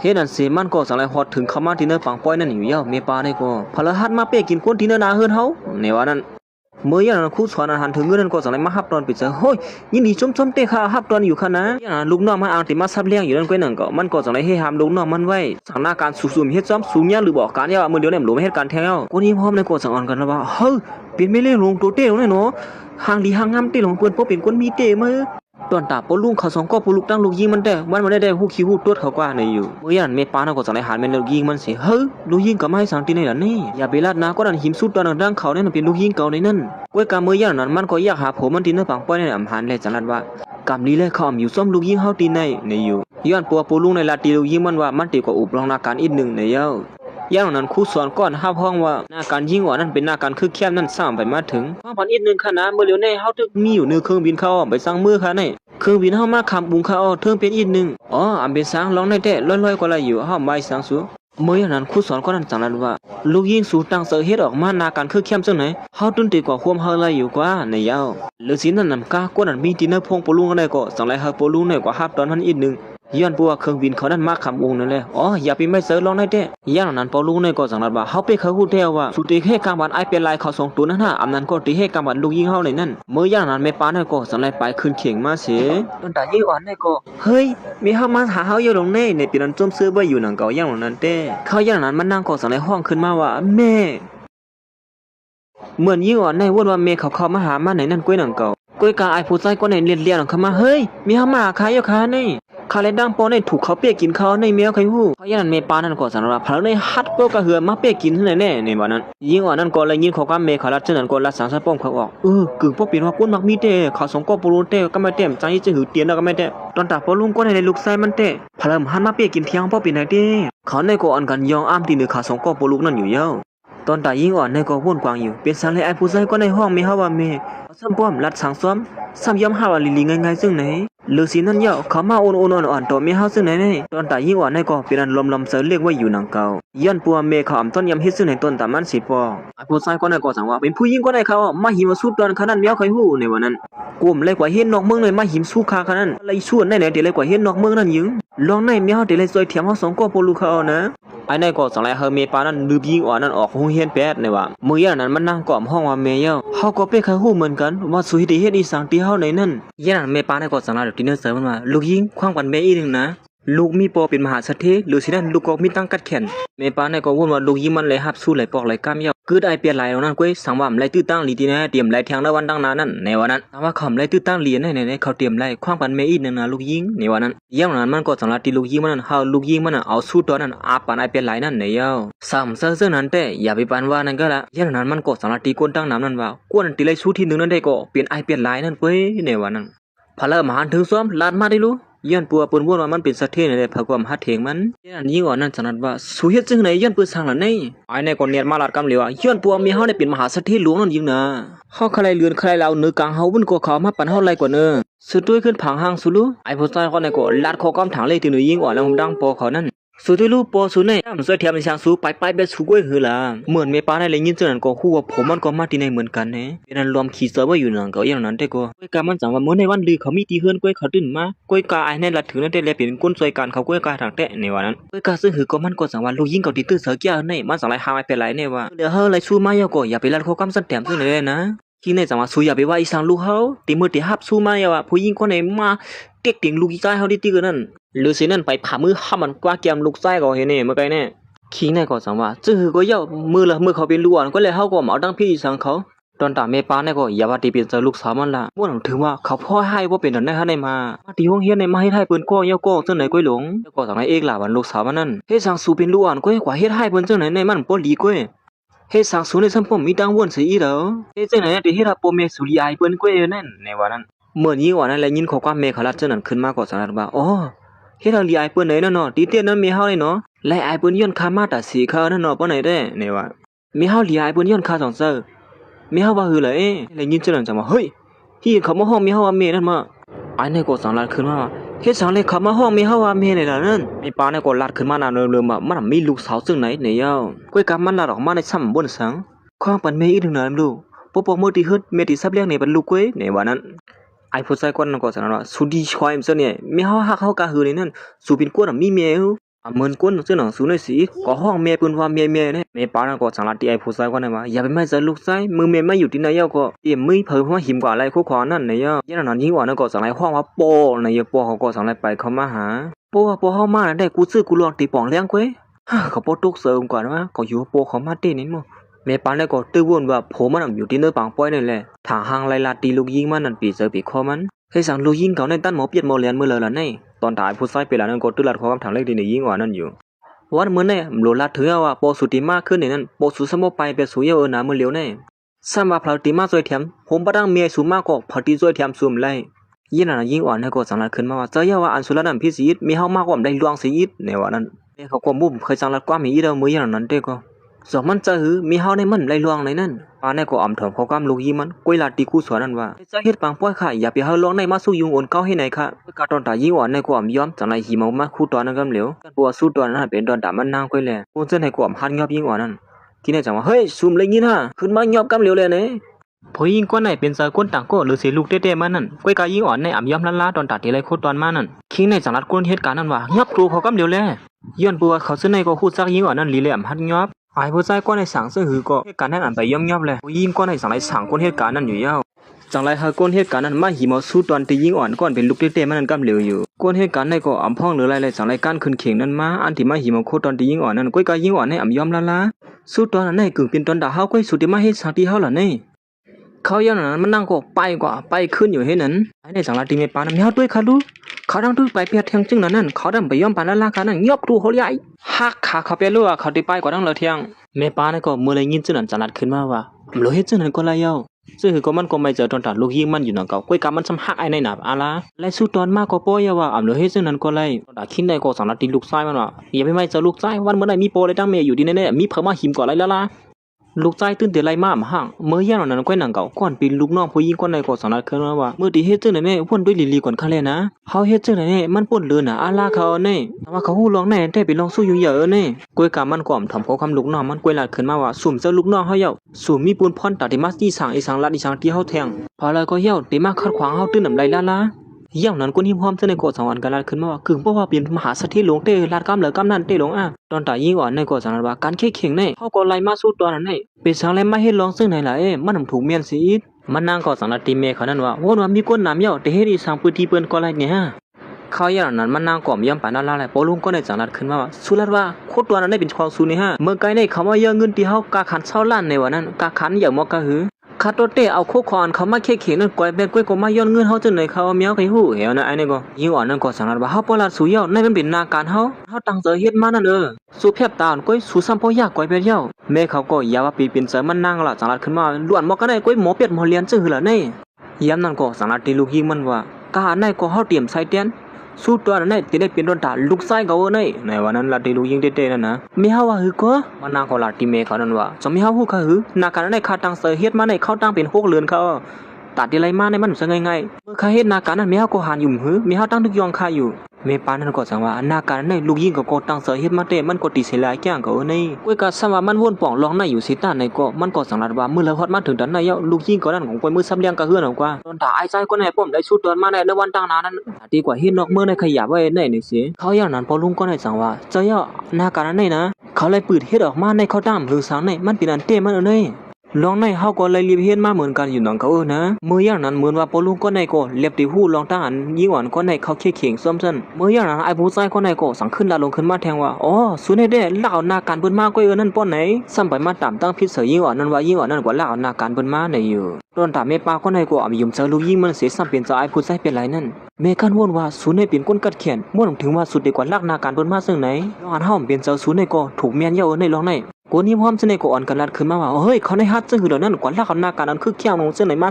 เข่งเปิ้นในเขาอย่างนั้นผู้หญิงก็ในก่อสารตีกวนตั้งน้ำนั้นว่าในเขาเป็นก้นก้อนหนึ่งอ่านกัดเขียนไผ่ด้วยคู่ของนั่นแล้วว่าหน้าการไปจากในคือเข้มกะหือไหนเขาหมดทัดทางเขาก็ในหูล้อมๆนี่เฮ้ย้อนเปิ้นซึ่งนั้นเขาผิดหมอกมากเขาเมื่อเขาโฮมปังตอนสู้อันลูกซะเลยเฮ็ดหน้าการไปจากเข้มแลบกว่านั้นเยี่ยวก็สังไรลาดวันลูกยิงนั่นกว่าลาวหน้าการเปิ้นมากเว้ยในเสียอำเป็นไรร้องในนั่นในเย้าหน้าการในคัดตั้งเสือคัดเจอเฮ็ดมามันติเป็นก่อเลยซึ่งหือว่าคัดลักหน้าการเปิ้นมาในนั่นเป็นสังไรไปฮู้ดีกว่าที่มาเต็ดๆกะขาเฮาซึ่งไหนล่ะนี่เขายังนั่นคิงโหล้อมนั่นก็สังไรเนว่ายิงอ่อนนั้นลักเอาหน้าการเปิ้นมานั่นแหละตอนในตื้นที่เสียตัวอยู่ก้อยซ้ำว่าวันมื้อนั้นเนี่ยอ่ำใบเสียตัวฮู้ว่าสุลาเอาไม่หือมาไหนนั่นก้อยกะซึ่งหือก้อยามันตื้นนำเจอคู่ของสูในเฮวันนั้นคิงในก็หน้าการในเหมือนกันน้องๆสาวนั่นนำพี่นำเปิงมันตื้นลากมามันเอาในยามนั้นคิงในก็สังลัดว่ามันเป็นเปียคู่สอนก่อนทัดสร้างหน้าการในนั่นซึ่งหือก็ยิงอ่อนในลากเอาหน้าการเปิ้นกู้หน้าการเปิ้นมาก้อยในเย้าคนนี้ฮ้อมจะอ่อนกันลัดขึ้นมาเฮ้ยเขาเวียนปีไอคู่สอนลงไปซัดนั่นร้อนเขาลาดอันมันตึงเป็นลงเต้มันอยู่รอในก่อนสอนกันลันว่ายี่อ่อนก็ได้นานเริ่มเสียเอามาสุดตัวนั่นไงก่อนซึ่งหือละนั่นเนี่ยเอากว่าปานเปิ้นขึ้นไวๆเลยในอยู่เมื่ออย่างนั้นเมปาในก่อนสังลัดตีลูกยิงมันว่าเมื่อละสัก4วันบ่เป็นตอนแนวสู้ที่เถียงอีสังเถียงมันก็สังลัดว่าซึ่งก็ยาวสุดตัวในตึงที่เป็นตอนตาไอเป็นหลายนั่นก้อยในยาวเน็ตปันเขาไว้เลยตึกซุกอีสางอยู่ละเมื่ออย่างนั้นมียิงอ่อนในก้อนเหลวก้อยเลยเขาก็อันคนเปียกินยิงอ่อนน่ะชาวเฮาเป็นชวนได้เฮายืนมอปันเจมือไกลว่าเฮามาที่ไหนเฮาเปิ้นก็ป้อลาดกันอยู่เยอะว่าหน้าการสู้นั้นสู้กู้เปิ้นมากก้อยแหนกว่าเยืองเปิ้นมาจังไหนมันมีหน้าตาเท่านั้นสู้มาหยอกเลียนหน้าการไผซักอันคือเข้มลองในมันเกี่ยวกับไปลองวันเมืองเลยตั้งพิษสู้นั้นเป็นตั้งพิษหลวงนะขี้ในจังว่าจอมเลยเฮาเป็นคู่สอนก้อนนึงเฮาได้ตัดขาดเป็ดลองปังเชี่ยเขียงได้เขาโฮมซ้อมน่ะอยู่หมู่ซุ่มซุนในเป้กินกันน่ะป่นตีเอานี่นะอย่างนั้นมันก็สังลาดอยู่ที่นั่นเซิงว่าเป็นสังไรไม่เฮาในเสือให้ตัวเฮาบ่เป็นตันไหนล่ะในเป็นสังเลยฮักคนต่างก็นำเลยสิเฮาก่อนเป็นลูกเต้ๆซึ่งไหนเขาอย่างนั้นไอ้ผู้ชายก็ได้ก็สังลาว่าป้อสูแก่บ่เป็นตันนั้นก็เมียตายให้เมียเกิดมาเฮาล่ะก็ว่าได้นี่ก็สังลาดพี่ปอเลยตั้งแม่เขานั้นว่าเขาว่าได้เน็ตกว่าหิมะสู้ตอนเขานั้นมาไวๆค่ะล่ะสู้จุกด้วยสังในหิมะแลลูกหมู่ซุ่มซุใช่ไหมเขาอย่างนั้นเขาซะในก็สังไรมาหิมะสู้ตอนตียิงอ่อนนั่นอยู่เย้าตาแม่ป้าในก็สังลาดว่าเฮ็ดสังลูกยิงก็ในมันเป็นหนวกซึ่งไหนล่ะนี่ป้อมหมดด้วยเปิ้นเฮ็ดอีเด้อในว่านั้นหันเพิ่นเป้กินลูกมันไผหน้าไผตาซึ่งไหนก็อำเสยแถมอีสังลูกมันเขาอย่างนั้นมันก็อำเย็นไหลเอาแหละจังไรไปเขามาหาหมู่ซุ่มเขาซึ่งนั้นเสียเฮาหมู่ซุ่มเขาซึ่งนั้นออกกว่าอยู่เย้าก้อยก็ว่าถามว่ามันติมาซอยแถมลูกมันไหนคือดีกว่าเซอมันมาหิมสู้ตัวนั้นก้อยอีหนักกว่าลูกยิงมันบ่ปินร่วมลงกว่าสู้ซึ่งไหนมันไล่ลองเต้ยอบผู้หญิงก็เร็วก้อยก็อำไล่อย่างนั้นเขาก็สนยีบ่ยิงอ่อนนั้นลูกขึ้นมายิงอ่อนนั้นก็สนว่านั่นเป็นสู้ตอนตาเฮาเนี่ยนะเป็นสังให้ชุมเอาเขาซึ่งไหนล่ะนี่ปอเฮามาเย้าปอเฮาตีตบเตี้ยนบันเฮาก้อยอย่างนั้นมีปาในก็สังลาแทงว่าลูกยิงก็ไหนเฮ็ดสังอะไรมาอ่างปออ่างแม่เฮ็ดไหนล่ะนี่หรือเนี่ยเป็นก้นหูอีสังเต้ในว่านั้นทางแต่อยู่ดีเฮาเฮ็ดไหนเป้กินเพิ่นกว่าลูกยิงก็ในมันเป็นหลายอ่ะอย่างนั้นมันก็สังลาตียิงอ่อนนั้นว่าเฮาปอสุมาใช่แหละเขามีบุญพรมาหามชีเฮานี่อยู่ขี้ในสังขึ้นว่าสุดิสลามีสังลงลังรู้อันวันนอกก่อนก้อนนึงก้อยเขาอย่างนั้นขี้ในก็สังลาตีลูกชายมันนั้นว่าเฮายิงอ่อนนั้นกวมความน้อมไว้ไผนานลูกชายมันนี่อยู่ตอนตายในก็ทางไรลัดน่ะโอ้โหมีปอเลยตั้งเมจอยแถมซึ่งไหนแต่ข้าได้ยิงอย่างปีเจอว่าไม่มากลมคมไผ่นาเขาในชูตัวในเป็นตอนตาเขารู้กันเนี่ยตอนตาในก็ไปพูดตั้งพิษมันกล้วยหลัดอยู่ที่นั่นเสริมมาคว้างผันแม่อีกหนึ่งหลอนแม่เฮ็ดในก็เป็นตอนตาลูกเนี่ยนะแม่มข้าลูกเป็นก้นขี้ลากซึ่งไหนปาที่ห้องเฮียนก็แม่มข้าลูกก็เป้กินเปื้อนแหวะนั้นมันเป้กินลูกมันได้มันลาดวะหลอนแม่เฮ็ดซึ่งไหนเนี่ยแม่สั่งสอนลูกก็เองเนี่ยมีมเลยเป้กินลูกแหวะนั้นเขาย้ำนั่นมันก็สังไรเตตัดเชียนเจอเขาลูกยิงมันคู่เข่าต่อหน้าไอ้ผู้ชายเปลี่ยนหลายนึงกำเหลือเย้าเขาอย่างนั้นยิงอ่อนนั่นก็สังไรตีเมเขาว่าตั้งแต่วันเมื่อไหร่กว่าเขาเตรียมย่อหับสู่เทียงเย้าจังมันลูกมันลันมาข้างในก็ไปพูดตั้งพิษนั้นปนลูกคู่ตีปอมมันเย้าลูกตีมันยินโซเมก้อยร้องในวันนั้นล่ะจังว่าอีเด้อวะเขาอย่างนั้นก้อยหนังเก่าก่อนเปลี่ยนปอเขาก็สังไรฮอดมาถึงตีในเมื่อปลุกมาถึงตีในนั่นก้อยหนังเก่าพละให้อย่างตีลูกยิงเก่าตอนตากวนเจ้าในก็ปล่อยเป็นไหวเบเจอย้อนปัวพูดซักพอเลี้ยงเขาลีนั่นแหละฮัดเด็บบ้าก้อยเปิดใจพ่อข้าเขาเป้กินข้าปีเจอปีข้องเขาอย่างนั้นปอลุงก็ในก็สันไรกว่าหิวสู้ตอนที่ไอเปลี่ยนไรมาปั่นลูกยิงมันขึ้นอยู่ยังปล่อยมือเมื่อไอเนี่ยในมันกึ่งเป็นตอนตาลูกยิงเขาไว้เนี่ยพลมาฮัดอะไรก็ตอนตาเมปาได้ควมโหให้นั่นมาฮัดลัดความยาวน่ะมือยามันโผล่มาถึงที่ไหนได้ก็ต ตอนตาขี้ในเด่นไปหูตัวมันเฮาว่าสูป่วยพาไปลูกสวยเรียนไปแล้วไหนนะเธอสูมีนามีตาสิฮาดปอกมากขึ้นจังไหนแน่สูปอกมากขึ้นก่อนเลี้ยวว่าเมื่อเหลียวมีหน้าเฮาก่อนปีมหาเศรษฐีหลวงนั้นมีที่ไหนเอาเนี่ยสูสองก็โปลูคุกเข่าต่อหน้าเฮากำเหลียวไผนั้นลูกชายเฮาเนี่ยตอนตาไอ้นายก็จึกข้าเจอลาดอยู่ว่าพ่อค่ะแม่ค่ะเขามาหิมกว่าขึ้นนะเขานั่นเมื่อเหลียวนี่ถูกดีกว่าหิมมันปันขึ้นเขานั่นมันเป็นของข้าลงอันนั้นอย่าไปไม่ใจลูกชายไอ้หมูจุ่มซุยเนี่ยอย่างตัวอย่างนั้นเงียบอ่ะกวยกาหมูซุ่มเขาเส้นหูตัวลีอยู่นั่นแหละพลายกว่ามาฮัดตรงเสก็โปลุงก็ได้เจอซึ่งก็มาฮัดตรงละกวนเจอให้สังคำถ่อมความสูงนั่นเจอเขาอินนัวคิงในใจกวนให้การเงียบเขาสองก็โปลุงนั่นกวยกาพลายกว่ามาฮัดตรงเสก็เยี่ยวจากไรมาลาติเมปานั่นว่าให้สังกวนเจอให้หอมเฮ็ดจอมความสั่งสุดละนี่ดีกว่ากูอีสังเขาเป็นก้นผ่านก้นวันนอกขนาดนึงกูยามันก็สั่งไรสั่งเมปานั้นสั่งก้นจะในเงียบตัวเขากำเหลียวในยากูกำเมปานั้นคือดีกว่าฮาดละนอนลูกในสั่งถามมีมันนั่งว่าสุเปียกินลูกที่เขาอย่างไรเมื่ออย่างนั้นมันก็ตีลาดกลมฮาดลาดอยู่ให้นั้นต้นดาขี้นั่นก็จะไรลาดลงขึ้นมาแทงกำหนึ่งสั่งที่เป็นย้อนเพื่อสั่งย้อนปวดลูกยิงสุดนั้นกว่ากู้นาการเพื่อนมานั่นยิงนะโดยลูกคู่สวนหลวงในมาเป็นชักสีมันปั่นก่อนเนี่ยนะว่ามันเป็นรองเต้มันนั่นขี้ในก็จะว่าก่อนเนี่ยโหลาดอันนี้เนี่ยเขาอย่างนั้นเมปาในก่อสองไอ้นัดขึ้นมานาเริ่มใจเย้าล้อนเขาเฮ็ดนั่นปีลองเต้มันเนี่ยเห็นนั้นห้อมถูกลีก้ามแทงล้อนก็ลากเอานาการเพิ่นมาซึ่งไหนแน่ย่านมันก่อสารขึ้นมาแทงว่าเจ้าหือก็เย้าสู้อันแน่ตื่นตีมาเป็นตอนตากวนเฮือนเฮาขนาดนึงก้ยนี่ว่านั้นย่านมันปลุงสัตเทในก่อสองไอ้ถามขึ้นมาแทงว่าเขาพี่นี่สั่งล่ะกวนที่นั่นเฮือนสุดเลยนั่นเมปาในก่อมหาลัดขึ้นมาอย่างเด็ดเมื่อเหลือเมื่อกวนไม่มีตาเตียงน้ำร่างไรก็สุดลัดออกมาเลยว่ามันเป็นรองตั้งอีสังเด็ดๆนะกวนจะได้เป็นกวนอีสังเฮือนสัวเขาอย่างนั้นมันก็สังวนทีละสวรรค์ปลุงสัตเทนั่นถ่อมกว่ามันมากกูเพื่อกูลองปนมันนั่นตั้งแต่ปนเถียงมันนังพอคำปนลงในก็เย้ามันจังก้อยมือซับเลี้ยงเนี่ยตีเฮือนในว่านั้นซึ่งหือก็เขาหักเขาตื่นว่างคว้างปันเฮาอะไรอยู่กว่าเขาอย่างนั้นมันก็สังลัดขึ้นมาลาเลื่อมๆเสียลัดว่าไอ้ขาสองก็ปลุงนั่นเป็นก้นที่นาเฮือนมันนังเป็นก้นลองเหี่ยวตอนด่ามันนังในเย้าเว้ยมันก่อมเลยลัดออกหนังกับว่าขาสองก้นนั้นเป็นโผมันนั่นปลุงสัตเทในก็สังลัดว่าแก่ในลองสุรัตในแก่เว้ยแก่เมื่อเดี๋ยวในเฮาเป็นก้นไผ่นอกเหี่ยวในในหนอห้อมเสือก้นที่นาเฮือนเหลียวกันในห้องนี่นะเขาอย่างนั้นมันก็วนว่าปลุงสัตเทนั่นป่องเสือเนื้อมันนางเย้าในวันนั้นตีป่องเสือเย้าลอนเฮาให้กูซื้อกูร้องให้กูตอนด่าที่สั่งสอนลูกยิงเฮาอันหลักเขาของมันมาจังนั้นเว้ยอย่างนั้นมันก็สังลัดลงมาที่คู่สอนด้วยหันเงินนั่นว่าเฮาว่าเตสัตเฮ็ดปางป้อยในกว่ายืนมอบสู้ตัวในสีกำละเฮาเดี๋ยวสู้ตัวในยืนอาปันไอเป็นหลายนั้นแน่ว่าไรค่ะมีลองหยับสังค่ะเมื่ออย่างนั้นก้อยหนังเขามันก็จะได้ไปเข้ามาเมื่อออกกว่าลูกขันหานามือสุ่มมีปุ่นพอในสามารถเตือนตัวลูกยิงเขาตอนตาไอในก่อนไปหูขี้สังเอาในมันปุ่นเดือนเนี่ยเนี่ยเขากวนมาสั่งสอนเขาข้าละเมียอย่างนั้นมันก็จะได้เรียนคำหาปลุงนั่นเสียว่าหันถึงน้าอีกหนึ่งเลยนะสู้อย่าไปเฮาเลยขายสลีนันทาที่นักเกี่ยกับมือเจ้าไหนเลยปอกมือตีเฮือนอย่าเฮาติดซอยซับเลี้ยงเนี่ยบันทีลูกเขานั่นก้อยอย่างนั้นปลุงนั่นก็สังนาทีมันว่าวันเมื่อไหร่เฮาหูขึ้นมาอย่าว่าสูบเปลี่ยนกวนเจ้าหือเนี่ยถึงที่สูบให้กูซื้อกูลองตัดดากวนไผ่นอกนี่นะสูในมันมีนาตั้งไอเต้เฮนอนจำกันดังสูมาเขาตั้งหลายปีมาในก็วนตัวขึ้นกองก็ไปเกี่ยนเจ็บเจอละมือคนตั้งตอนนั้นได้ยินเจ้านั่นก็สังนาขึ้นมาว่าเฮ้ยพี่เขาก็นอนจำกันว่านั่นพอเราเต้ๆละนั่นว่าเป็นโพมีเล่นกวนทางดีเขาเนี่ยปาก็ได้สั่งว่าปตัวหลีเดียวที่อ่อนกวนแน่ๆอะไรหน้าตาเขาเป็นเหมือนกันตั้งไม่เล่นสัตเทนี่ล่ะมังเผาเขาเป็นแม่ลูกกันก็เป็นไรนี่นะสุภาอีสังก็ลูกยี่มันสั่งว่าสุหูย่องเหอพอเฮาว่าอีสังเมื่อไกลสูสุ่มหนวกโยทางแท้เขาลัดว่าสูเนี่ยมีนาตั้งอายเนี่ยเขาลีจันลีตั้งหน้าเนี่ยว่ะอย่างนั้นมันก็สั่งในก่อนลูกยี่มันก็ลัดตัวพอสูเนี่ยลัดตัวมือเนี่ยวันนั้นขี้เนี่ยก็สั่งในปากไม่ปานเมื่อไกลเขาว่าคือก็เขาลัดว่าเขางอนซ้ำสูเนี่ยว่าคือเดียวเนี่ยซึ่งสุรัตเนี่ยเฮาว่าโพสุนั้นว่ากว่านอกเมืองเยี่ยวในหือละสู้ซับเลี้ยงเหมือนให้มันป่องๆเลี้ยงอีกหนึ่งรู้ที่นายก็จังไรเจี๊ยดถามว่าเขาเป็นอีสังกระดังสวยเขาอย่างนั้นมันก็จังไรขึ้นมาว่าลาดเนี่ยเขาให้รู้ว่าเขาเป็นเพลนั่นลาดเนี่ยเลยเมื่ออย่างนั้นมันก็กลัวเฮียเฉยจังไรแล้วขึ้นมาว่าเขาก็เป็นผัวเขานั่นยังน่ะเนี่ยเป็นมหาเศรษฐีหลวงก้อนหลวงเสียเบิ้นที่ในเมืองกวนเนี่ยว่าหลวงปีเจอคนที่พ่อนั่นจังว่าเขาเป็นเศรษฐีหลวงเตียวนั่นหลวงจ้างตัวรู้พอท่านว่ามันหลวงเตเมียมไปเปลี่ยนอยู่มาท่านว่าไอ้ข้าสงก็ผู้รู้นั่นมาปวดเปิ้นกินนี่นั่นเจอว่าเขาเป็นมหาเศรษฐีก็อยากสิเปิ้นนั่นแน่ไอ้ขาสองตัวปลูกนั่นได้เป็นตัวปลอมเกนั่นป้อนนั่นเจ้าคุณมังมีหลงนั่นเมื่ออย่างนั้นมันก็สังไรลัดติโผมันว่าสุยเท่าไรนะทางไอ้เพียงพอเจอสุยเหรอกำในตีช่างละในคิดในจังว่าสังว่าวันเมื่อในห้ามเลยมาหันตาหน้าตาในสุดที่เฮ็ดที่ช่างตีนลูกยิงเขาเนี่ยก็วนซ้ำป้อมปองซีแล้วเนี่ยว่าสุดที่วันไอ้เปลี่ยนลายเขาได้มาเฮ็ดหือเนี่ยตอนตายในก็ไม่ไหนเอานะสุดที่เป๊กกินลูกเขาฮอดถึงที่แล้วก็เหรอเนี่ยเขาอย่างนั้นไม่ปานั่นก็จังนั้นแบบความมันเขาอีนึงนะเขาผิดกว่าเยอะนะลองในเขาซับเลี้ยงเลยสูเลยอยู่นะเขาซับเลี้ยงเขาอีนึงแหละเมื่อมายิบมือเขาสุกซักนะคนจะไหนสุรัตว่าสุเป็นมหาเศรษฐีอยากก็เอาเงินเขาเสียกว่าเลี้ยงไอ้ผู้ชายเปลี่ยนลายเขาส่งตัวปลุกนั่นสุดที่ซับเลี้ยงอีสานเทียงก้าวก็สู้กับมันเขา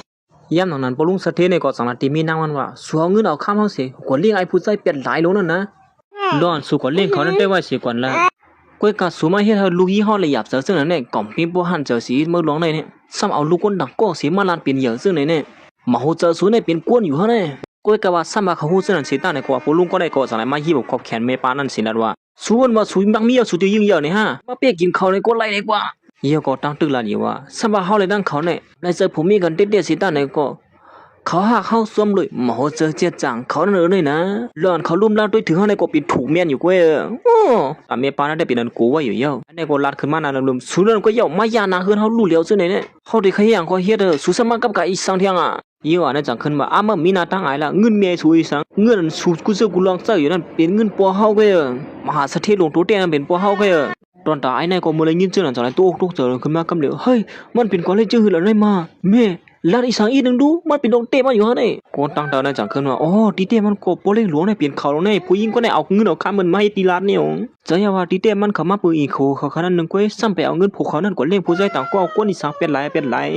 ตอนตาไม่ปาได้ก็จังเลียนออกมาอ่อนวอนปูลุงนี่สิความบัดเฮาอีนึงเนี่ยนะเฮาผิดกว่าเยอะนะลองในนั่นถูกลีตามตั้งผิดเขานั่นก็เขามาหยอกเลียนเฮาเนี่ยปูลุงก็ได้จังขึ้นว่าโอ้โหฮอดมาถึงเดินในเฮาสู้ตึกแล้วว่าทุนมันหยอกเลียนสู้เนี่ยกว่าสู้เฮ็ดหางก้อยสู้เดียมบ้าก็สังว่าไอ้ผู้ชายคนนั้นจะลูกเต้ๆมันหันว่าเขาทางก็ปูลุงนั่นลูกค้ากินเสอะไรมันอะไรก็จ่วยเถียมก้อยเนี่ยว่านั้นย้อนปัวเขามีแม่เลยเฮาปั่นเขาเฮาว่าแม่ดายเนี่ยก็อาชุบอาปากนี่น่ะน้องนางเฮามีสังกับไก่กันด้านเขาสินะตอนตาเมปาเนี่ยก็มาย้อนต้องปั่นอยู่ให้นั่นนี่กงก้นกวนสู่ถูริยมตั้งพี่ได้นำเสเฮานะเป็นลูกยิงเฮานั่นเขาอย่างนั้นมันคนเรียนเขามาหาลูกยิงมันสิความกันเมย์อีนึงนะความกันเมย์เลยล่ะร้องได้สวยรัดปันปอสุยอีนึงแลซึ่งก็เมย์ได้เป็นเมย์เต้ๆลูกนี่เขาอย่างยิงว่านะก็จังได๋เพียดเป็นมือเมย์เขาสิรัดว่าเมื่อไกลสุเฮียมเฮาเราได้รู้เฮาได้ดังสุเนี่ยกับไก่อีสังกันเที่ยงอยู่ไหนตัดขาดกันในเฮาตอนตายในก็เฮียงเมย์เฮาเขาเจอขาได้ดังปัวขาในนี่ว่าไอ้นั่นก็สุรัดลงหยองอีสังล่ะนี่ไม่เกลัดลงหยองก็เคยอยู่รอๆเลี้ยวๆก็เฮ็ดจนหนาเฮาลัดนี่แหละยี่น่ะไอ้ลูกชายได้อ่างเด็ดเรียนเขามาเมปานั่นจังว่าเฮาได้ตามหมดเด้อถูกสู่2ก็บ่ลูกมาหยอกเรียนเฮาซึ่งไหนนี่ตั้งแต่วันมื้อไหนกว่าเฮาได้ตัดขาดเป็นหมูจุ่มสู่2ก็บ่ลูกเหียวอ่ะในวันนั้นเมปาก็ในก็มื้อเล็กจังนั้นตั้งแต่ไหนกว่าสุยปีกว่าเพชรกว่าเรียนเพิ่นเที่ยงหน้าก้อยคิดลิงเอาดีแล้วในปัวมีเฮากำแถมจังไหนอ่ะเด้อก็สอนเรียนมาหาขึ้นบ่ลุงนี่สู้เฮาตัดขาดกันดังเขาเป็นเหี่ยวมื้อเดียวนี่ควางบ่เฮาไหลอ่องก็อยู่มาตัดไหลโอเคเฮาผิดกว่าเหี่ยวเท่ๆสู้วางควางบ่เฮา2ไหลหันถึงว่าเฮาเป็นเมเต้ๆลูกยิงสุนั่นแหละนะแหวนั้นมันกว่าหมูอ่อนหวานแก่งเอาที่เปิ้นมันจังลัดว่าตั้งแต่ได้กว่าเฮาได้ตุ้ยถึงลุ่มล่าสู่2ก็บ่ลูกเว้ยยิ้มพร้อมใน2ออกขนาดขึ้นมาว่าโอ้โหตึมมาตัดขาดมื้อเดียวมันดีหือดันขึ้นเข้ายามเอาเหรอก็หยอกเลียนเพิ่นไปแต่นั้นผู้หญิงอีสังซึ่งไหนแม่ปานั้นก็จังลัดว่าก็จังไหนเอาไว้ก็จังตีอีสังเอาเงินเอาข้ามเสียกว่าเลี้ยงเปิ้นนี่ตอนตาลูกตัวเจ้าเก่าสมาละโคความถังเด็กปิ่นเก่าได้ก็มีเฮ็ดก็เขาอย่างนั้นบ่รู้นั่นก็จังลัดว่าเฮาวางควางปันสู้อยู่เมื่ออย่างนั้นมันก็เป็นยินจมเตี้ยว่ายินจมสุดเดียวนะบางครั้งปันเฮาจังไหนเนี่ยเฮาก็บ่ไหวอย่าสุดที่บางครั้งปันเฮาก้อยกาปอลุงในจังหวัดขึ้นมาก้อยกามีคนเรียกหลายมันสุดที่แล้วเนี่ยคนตั้งนำตั้งหลายนี่ล้วนสุเฮ็ดลองเปลี่ยนหลายก็ได้ไอ้ผู้ใส่เปลี่ยนหลายหา2ตัวปอลุกนั่นน่ะเหมือนมันเลยยินข้อความปอลุงลัดจังนั้นก็เป็นอันกับโอกับเสว่าอยู่นั่นเก่าตีลัดออกมาก็ล้วนสุเฮ็ดอะไรที่1ลูกยิงเฮานั่นเฮาสุคุบกอบน้องไว้แผ่นลูกยิงเฮาขึ้นเลยนะมันสั่งขึ้นแล้วว่าเฮ้ยมันติเป็นก่อนเลยจังหือเขาเป็นเมเต้ๆเขานี่ก็คุบเข้าจังหือล่ะตอนตาขี้เนยก็ไปยอมเชาะสู้ว่าสู้มักมีเยอะเตะสังตีเปิ้นก็ไรเนี่ยสัมมาสุเปียนมหาเศรษฐีลงเสียตาไหนก็ลูกยิงสู้นั่นกว่าลาเอาหน้าการเพิ่นมาซึ่งไหนมันถูกเมียนเยาในกว่าวนว่าสู้มีเงินเยาเสียกว่าเฮ็ดหน้าการเพิ่นเนี่ยสลายเนาะหรือเสียคู่ส่วนผู้เลี้ยงเหรียญในกว่าลาดมาน่ะศักดิ์ศรีมันก็มีเตรียมทนสู้ที่เถียงซึ่งหือเถียงครับในเยาก็สังลาดว่าสู้ตัวนั้นในอำเกิงเลียบก็ดังยิ่งกว่านั้นสิอีดในเยาตาที่เขาเฮ็ดดอกเมื่อวันก็เยาการล่ะเขาอย่างนั้นแม่ปาในก็สังมาลาติโผมันแทงว่าจะเยาร้อนคาละแนมพิษเด้อลูกยิงเฮาก็เฮ็ดลองเป็นหลายซึ่งในมันหลีละก้อยนะสาลงก็ในก็ลาดออกมาแม่ว่าแต่ลูกยิงอย่าไปเฮ็ดเส้นไหนเยานะลูกแต่ก็เยามันเยาละสู้ตัวในเฮามีเฮ็ดบางเมียนดังสมาร์และสู้ตัวในก็เฮ็ดในอยู่ดองเมืองเขามีเงินเก้ยิ่งกว่านั้นก็สังนั้นว่าข้ามไล่ลากเขามาอย่าไปมาลาลีวาหังคาซึ่งไหนเมป้าในก็อำเป็นเจอลูกยิงมันเสียมกาละรักสู้ตัวในอย่าไปเอาเยาในอยู่ยิ่งกว่าในก็อำยำละเฮาเลยเจอเขาย่ำเป็นครึ่งปีตอนตาเตไรมันมาในขี้เบิ่นลับก่อมไล่นอนขี้เบิ่นนอนก่อมไล่ลับซ้ำเดียวเฮามาคือลือไงจังไหนก็เยาห้ากูซื้อกูลองในเฮาคัดเสริมมากกว่าเหลียวเก้สุมีปุ่นพ่อในสังมาลัดว่าเฮาลาคู่ของเปิ้นมาในเขาอย่างนั้นขี้ในก็สังนั้นว่าสลัดดอกถือหลวงในเขาบ่ลันอย่ารู้ว่าสุเป็นก้นๆลากเอามาในเขาเป็นศักดิ์ศรีเหี่ยวนะเขาลัดว่าสุก็ยิงเอาเปิ้นมาในสุที่เถียงจึงหือเถียงตอนตาขี้ในก็ซ้ำว่าฮู้ซื่อนั้นเฮ็ดได้ในก็ตึกแน่ว่ายิงอ่อนอันลาวคู่ของเปิ้นมาอยู่เฮ็ดไหนดีๆสุนี่มันบ่เปิ้งกันนำปอสุเด้ ลานั่นได้ซ้ำป้อมมีหน้าตั้ง ICE เตลงอ่ะเขาก็ลานั่นได้เข้าขึ้นตัวหมดตอนตาขี้โหลานในก็สนัดว่าเฮามั่นใจว่าสุดตื้นลาวของเพิ่นมามันอีอ่อนในก็สนัดว่าสุมั่นใจบ่เขาได้ในปันเฮสลาฮอดมาถึงที่ในสิก่อนหมอสอนดวงเฮาก่อนถ้าสร้างปันเฮานั่นพวกหมอสอนฮอดมาถึงที่นี่เนี่ยถึงที่ฮู้ลองเต้มันอยู่ค่อยขี้โหลานในก็ตึกเถียงอยู่นี่ติ๊กสุในหมอเป็ดหมอเลียนเต้สองสูหมอสอนก่อนแน่ๆเขาเฮ็ดโรงเรียนที่เหลียวกันดังเขาเป็นน้องเฮาก่อนเด้อเพิ่นบ่ได้เต้เพิ่นเอาด้านสั้นทันกันว่าแท้เขาเป็นคนซื่อสีนี่หลังเขาติมาติในไรจึงหือไหลสุในรัดข้อความนั่นเลยลองเลยตาเต้มายิ่งก่อนในก่อมเขียวดังเก่าสุในหมอเป็ดหมอเลียนเต้เนาะกูก็ฮู้อยู่มซื่อหือปังป้อยในตั้งตัวหมอสอนเฮาติก็มาตอนสู้ปันในนั่นหมอสอนก่อนโรงเรียนสิเปิ้นอาซักลิกสิเปิ้นนั่นติมาติไหนกูก็ประมาตัวอยู่เฮ็ดสังเลยสุสำบับมาล่ะเฮไอโหลานเขาลัดว่าตั้งตัวเขาติมาตอนสู้ในยืนมอบพื้นลีกตอนตาเตกว่าเฮ็ดนอกเมืองนั่นสุรัดว่าสุวินเบียห่วมสั้นกันดังเขาในลองอย่าลงเพราะเป็นตาไหนเฮ็ดสังเลยสุสำพูดเหรอว่าเขาติมาติไหนคนที่พร้อมแล้วจังกันลัดว่าเซอเต้ได้นะย้อนเฮามาดีได้ก็เฮาไข่หันเขาเลยเฮามาเฮ็ดนี่หมอสอนยิ่งอ่อนก็ในเขาเลยปืนเขาให้ว่าเขาตีตังตุ้มก็มาตอนสู้เนเขาซ้ำรันว่าเขาเป็นปีไอโฮมจันมันตีเป็นกว่าเลยซึ่งเหอขี้โหลานนั่นได้มันเกาลายไงเนี่ยทางเต้บ่นั่นเด้ตอนตาขี้โหลานในก็ฮู้ว่าเขาเฮ็ดโรงเรียนตีเลียวกันเนี่ยก็ฮู้จักคนสิรัดว่าเฮาฮู้เลยจึงหือวันมื้อในตัวหน่วยภาพคนบ่ค่อยรีแลเขามาคือมีอันมาจำตั้งนั้นมันมาคำอุงเลยเขาม่ำแล้วนะมื้อเลียวนี่ย้อนปื้อจังไหนเลยวันมื้อในเขามาเย้าเครื่องบินเฮือนโปสุยมาคำอุงวันมื้อในเขาลาเฮามาเต้นต่างเขาเนี่ยลองในมันมีลองสู้อยู่อีสานไว้ก็ยิงว่าในความยุ่มสุรัตว่าเครื่องบินเขามาคำอุงเนี่ยดีใครโคนาสุดได้เครื่องบินเฮือนสูงเนาะเมื่อไกลเนี่ยพอเฮาตึกกับสืบหาเขาไปหมอสอนก็ได้แน่ว่าเจ้าอยู่หนังเก่าหลอนเขามาเถิงมานั่นแต่สุ่มหมออ้างก็อย่าไปอ้างแล้วเครื่องบินมาคำอุงในกำต้นยำหันก็เลยมือพอเฮาตึกกับสืบหาเขาเมื่อไกลนั่นกุ้ยเขาลัดว่าเขาติมาตีนายอยู่เนี่ยหลอนเขามาเถิงนั่นแต่ก็ไว้เสียก่อนอยู่กุ้ยกะเขาตื่นมาอยู่ยาวอ่ำห้างเมื่อเดี๋ยวนี้เครื่องบินเขาลงมาคือตีกว้างฮือวินคือกวายนั่นเดียวว่าหนึ่งเขาได้ฮอดมาถึงตีนายเย้าที่นายก็ตึกเถียงมันเป็นก่อนแล้วจึงหือไรมันเป็นเดิมก่อนไรหัวเขาล้านนั่นเร็วเนี่ยเขาตั้มยำมีลูกน้องตาเป้ผู้ยิงซึ่งไหนกวนเจ้าหนังสูนนั่นฉันไหวไกลๆแล้วย่างนั้นยิ่งกว่านั่นก็สั่งเลยโซ่ออกมาสู่มันหนึ่งอันมอสอนเขาตั้งตัวยืนมอปั่นมันนั่งไว้นั่นในรู้สู้ฮู้ซักอยู่ตรงเจ้าหือตีไผ่ล้างมันในตั้งมีลายมือเขาเสียกว่าเนอสุรัตว่าสุเปลี่ยนพี่ไอโฮมสั้นกระด้างเขาในสุ่มฮู้จักลายมือเขาเต็มตันเจิงก็ย่อมาเฮาทางแต่เขาในเป็นลุงน้องตะเป้ก่อนตั้งสูตรเขาได้นะเหมือนเลยยินยิ่งอ่อนลัดขึ้นมาเจ้าหนังเยาก็คิดในก็ว่นกว่าว่นมาอยู่อีกนึงเขายันมันก็ต้องลัดลงขึ้นมาแทงว่าสุมีอันนั้นเยามันตีปองว่าอีสังเผอก็เฮ็ดแล้วเยาอันปัวมันเจ้าไหนแน่ว่าซื้อเนื้อกาดมากก็แล้วเยานี่อยู่ลาวคบของเพิ่นเสียมกาตึกมาเฮ็ดของปลอมลงเจ้าในเทียงยิ่งอ่อนนั่นก็เด็กใครว่าขี้โหล่านั่นก็บ่เคยจังว่าหือเมื่ออีดอกลองมันฮอดมาถึงตอนนั้นเยาสวมไปยอมรับลงเต้มันก่อนฮะนี่เมื่ออย่างนั้นขี้ในก็ต้องลัดจิ้มขึ้นมาแทงตีเตียมันก็คุกของเจ้าไหนกว่าซื้อเนื้อกาดขึ้นมาหาพี่อ้ายก็มีอยู่ในเจ้าไหนเนี่ยสู่ใครก็เหือเฮาก็ซื้อบันสูก็ไรคุกของปลอมลงเจ้าไหนมันก็สังนัดว่าลูกชายมันก็เยอะมีอันเต้มันนั่นน่ะอยู่ตีเตียมันอันปลอมมันมีดีเขาแต้มมาได้น่ะลูกชายก็ได้มีคุกของเจ้าไหนทุกคนว่าสูมีเงินแล้วได้ซื้ออีสังกูซื้อกูลองเลยก็ไรในกว่าเหมือนคนตั้งตาเลยยินข้อความปลุงรัดเจ้าไหนก็สังนัดว่าเจ้าเต้ลองสุรัตให้เมียนเต้นะ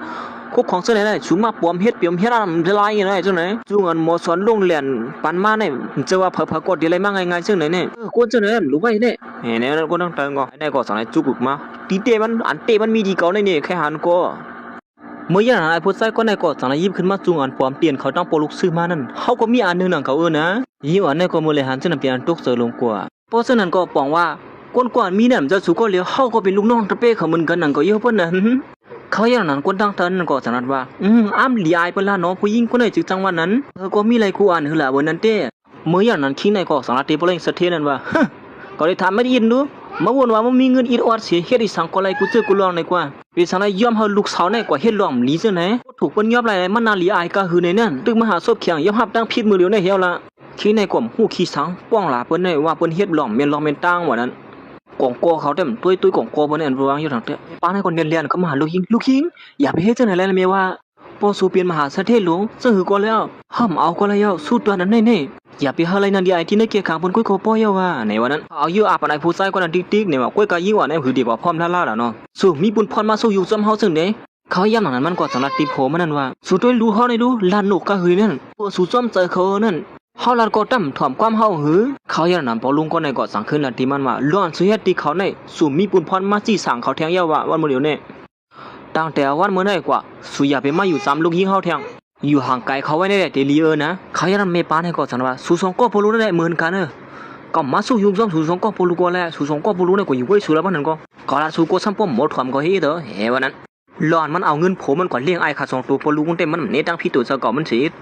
ิห้อมเขาสู้ยุงซ้อมเขาก็แล้วตั้งพี่หลวงเสนอเนี่ยก็ใครสู้ยุงซ้อมมั้งเห็นนั่นคือก็สอนช่องเปียที่นั่นเยอะไอ้เนี่ยจังว่าป้อมีห้องกว่าตั้งเลยเปียท่าสองก็ปูลูนั่นเบ้านไหนย่ำนั้นคิดในก็จังละอย่าไปไม่ใส่ลูกใส่พี่น้องเขามาป่วยดังไหนโฮมบ้านโปเมหลวนเฮ็ดดังเสียงการเล่าโคของเพิ่นอารำเซอผีมือตัวเจ้าเก่านั่นเสียมาเฮ็ดจังไหนแน่มันผิดปักเปิงไม่มีวันเมืองเฮาลองในซ้ำเป็นลวงอันยิงใหญ่ในวันเมืองเฮามากู้เปิ้นสิสามารถเป็นโคของถูกเจ้าเก่าแน่มันผิดลึกกะหือเน่พี่น้องเขาก็ถูกดีฮู้กันอยู่กันเนาะเขาบ่นว่าเขาเป็นมหาเศรษฐีหลวงเยาแต่เฮ็ดสังกออะไรกูซื้อกูลองไหนกว่าแต่มาเฮ็ดลวงอันบ้านเมืองเฮาสุกซักจังไหนแน่มันเป็นจังไหนแน่มันเซอร์ไลเฮีแล้วเฮ้ว่านั้นคิดไหนก็มันถูกแม่นจ้อมอันเฮาเป็นโปล้วนเหมือนกันนังเก่าเน่มันดูเป็นน้ำกันล้วนไล่มาเกลองในเจ้าล้วนสุลันเจ้านั่นลัดแทงแม่นแทง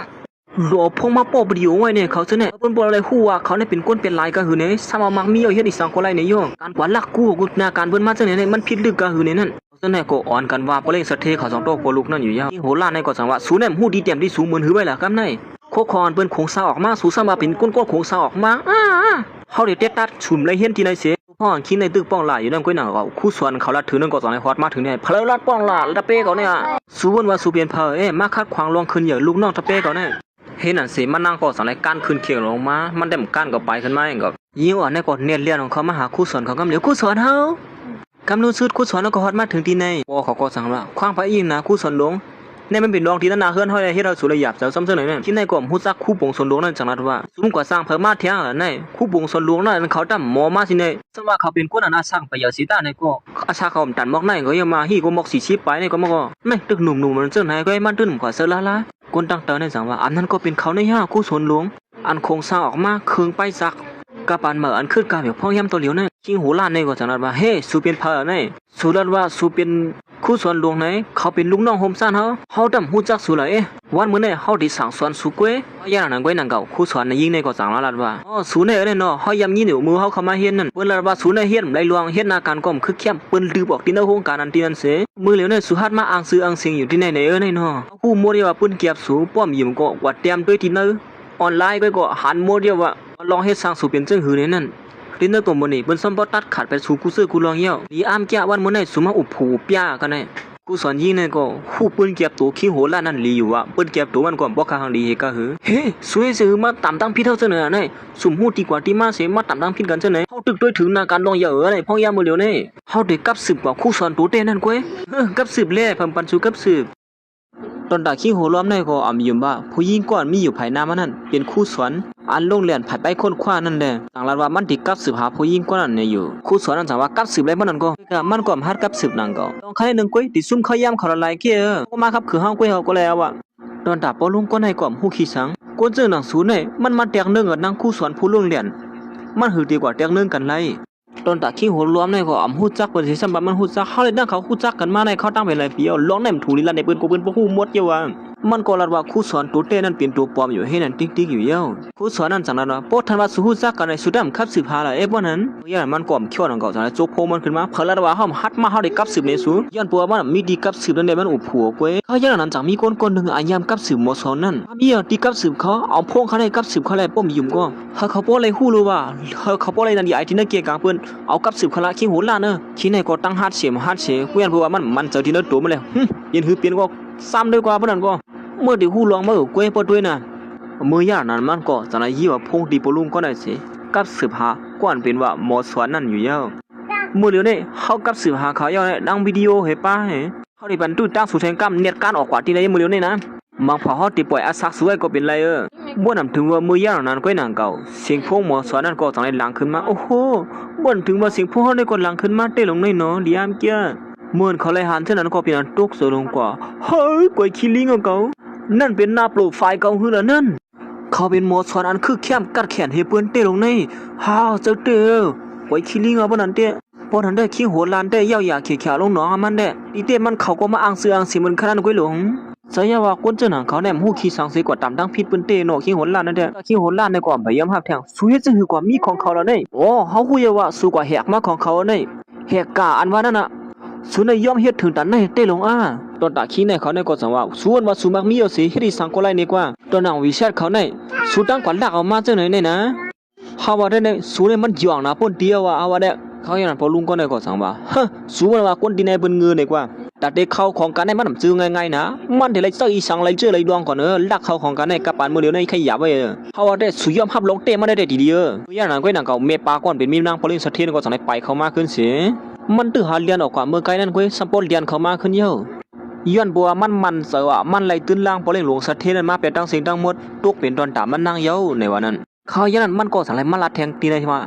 เขาตีมาปืนเข่ากูก็หูเจ็ดด้วยลีนะเย้าสู้เดือนในเป็นตอนตาไอหัวล้านในแทงก้วยนี่อยู่วันเมื่อเนี่ยเขาตีมาลาดอกลองปืนหาให้เขาตั้งสีตั้งหมดก้วยผู้ชายก็เนี่ยเขายำอยู่ว่ามันเขามาเขาตั้งหลายปีในเขาหูนำจุกเขาดีนะคนตั้งตาเนี่ยก็จังว่าเฮ้ยผู้หญิงก็เนี่ยเขาช่างปอกมากขึ้นเที่ยงหนูดีอ้ำจ้ะเขาว่าเต้ปอกน่าได้เขาตีให้ลองถูกเมียนเต้กว่าทางเต้โดยเหมือนว่ายิ่งอ่อนก็ได้เล่าของเพิ่นมาเต้ๆนั่นปนไหนถึงที่เมียเขาก็ซับป้อมเปลี่ยนเสริมมันอีเด้ออย่างนั้นพอเล่นสะเทนนั่นก็สังไลหับลีกอันนึงเสียนไม้และตื้นล่างกูมันนี่นั่นขับขึงยาวตัวลิงงามยาวนี่อยู่ตอนตามเมปาก็นั่นแต่ย้อนปัวมือมันออกกว่าตั้งนอกนั้นมันกับสืบหาคนนึงเฮาเอาตื้นล่างพอเล่นนั้นตั้งสิ่งตั้งหมดมาเปลี่ยนซื้อมันเปลี่ยนตั้งเสียงในนั้นมันบ่นว่าปอกในได้เข้มแลบยาวตัวลิงงามยาวในสีอำโลกูเพยาวในวันนั้นมันก็สังไลดินเนอร์เสริมมันว่ากำนันสุดเฮาก็เลยเลื่อนอยู่ซ้อมสู่แถวว่ามาเปลี่ยนตอนตาเฮาตั้งสิ่งตั้งหมดลงก็ไม่เนี่ยเขาอยู่ซ้อมสูมาในขำคุบการมาในเขาบอกในได้ห้ามคุบการต่อสู้ว่าเหลียวมันบ่นว่ามันไหลมาล้วนแล้วเศร้าขออย่างนั้นแหละเขาอย่างนั้นมันก็จากในลาติโผมันนั่นว่าก้นเจ้าหนังเขาในอ่ำได้ลองสีย่อมปั่นลูกเสาหลักเอาคู่ของคนมากไงจังนั้นนั่นเนี่ย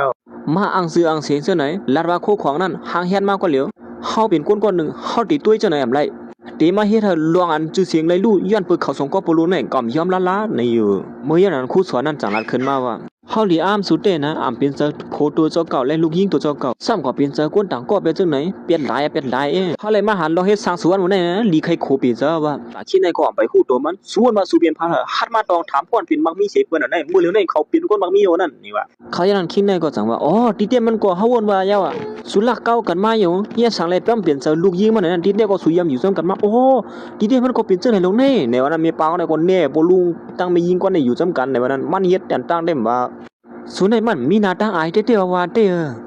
เมปาลงก็ในก็อันแล้วก็ถูกเม่นไล่จากนั้นว่าเฮ้ยตีเต้มันก็สุลักกว่าเก่ากันมาอยู่ในเฮาบ่ว่าอยู่เลยเป็นจังได๋สุมาเป็นเจอเขาในกวนจังนั้นสุนัยไหลลวงเต้เฮ็ดจังไหนเนี่ยอย่างนั้นปอลูนั่นก็จังนั้นอ๋อตีเต้มันก็สะเลหน้าตาสุนัยสุ่มไข่เหลือกำดุนสุดเยอะในอยู่นี่เนาะเขาอย่างนั้นมันก็จังนั้นติโผมันนั่นว่า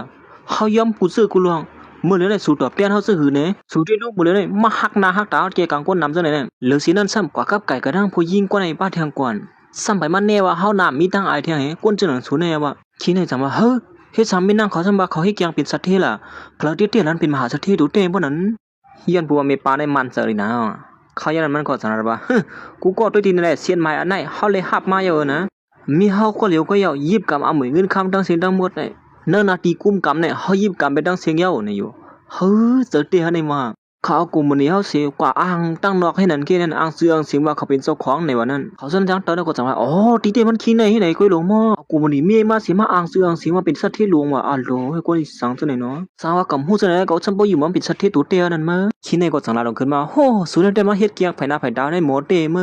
มือเหลียวปนหูลองเต้มันยาวนาลีอายมากก็คือเนี่ยสมบูรณ์ด้วยล่ะกำในผังหางสู่ก่อมสังเฮ็ดซื้อหือเที่ยวว่าย่างหนอไอ้นายคนเน็ตเรียนออกเข้ามาแม่ปานแม่ค่าเลยสู้ตัวนั้นได้เขาเอานะหิมะปันขึ้นคารู้คาอะไรเด็กเขานี่เฮ้อย่าไปไม่เซอก็ตีหิมะปันเมื่อขึ้นเว้ยมีเพิ่มมาหิมะเอากว่าง่ายๆซึ่งไหนปากคนได้บ่นว่ามันเสืออยู่ในก็ที่เพิ่นบ่ลุงในสังว่าสุอย่าไปตื้อเสือไว้ลื่นเกล่ะตื้อเสือไว้ลื่นนี่สังสุนั่นก็ยา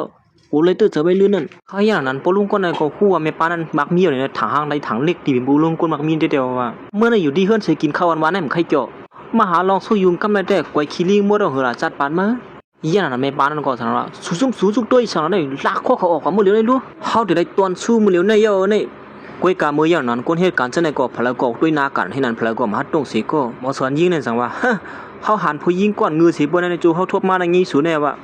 ผมมาดังคิงโหดลั่นนี่สมาปลอมตัวเป็นปืนก็นี่ไอ้อย่าไปว่ายี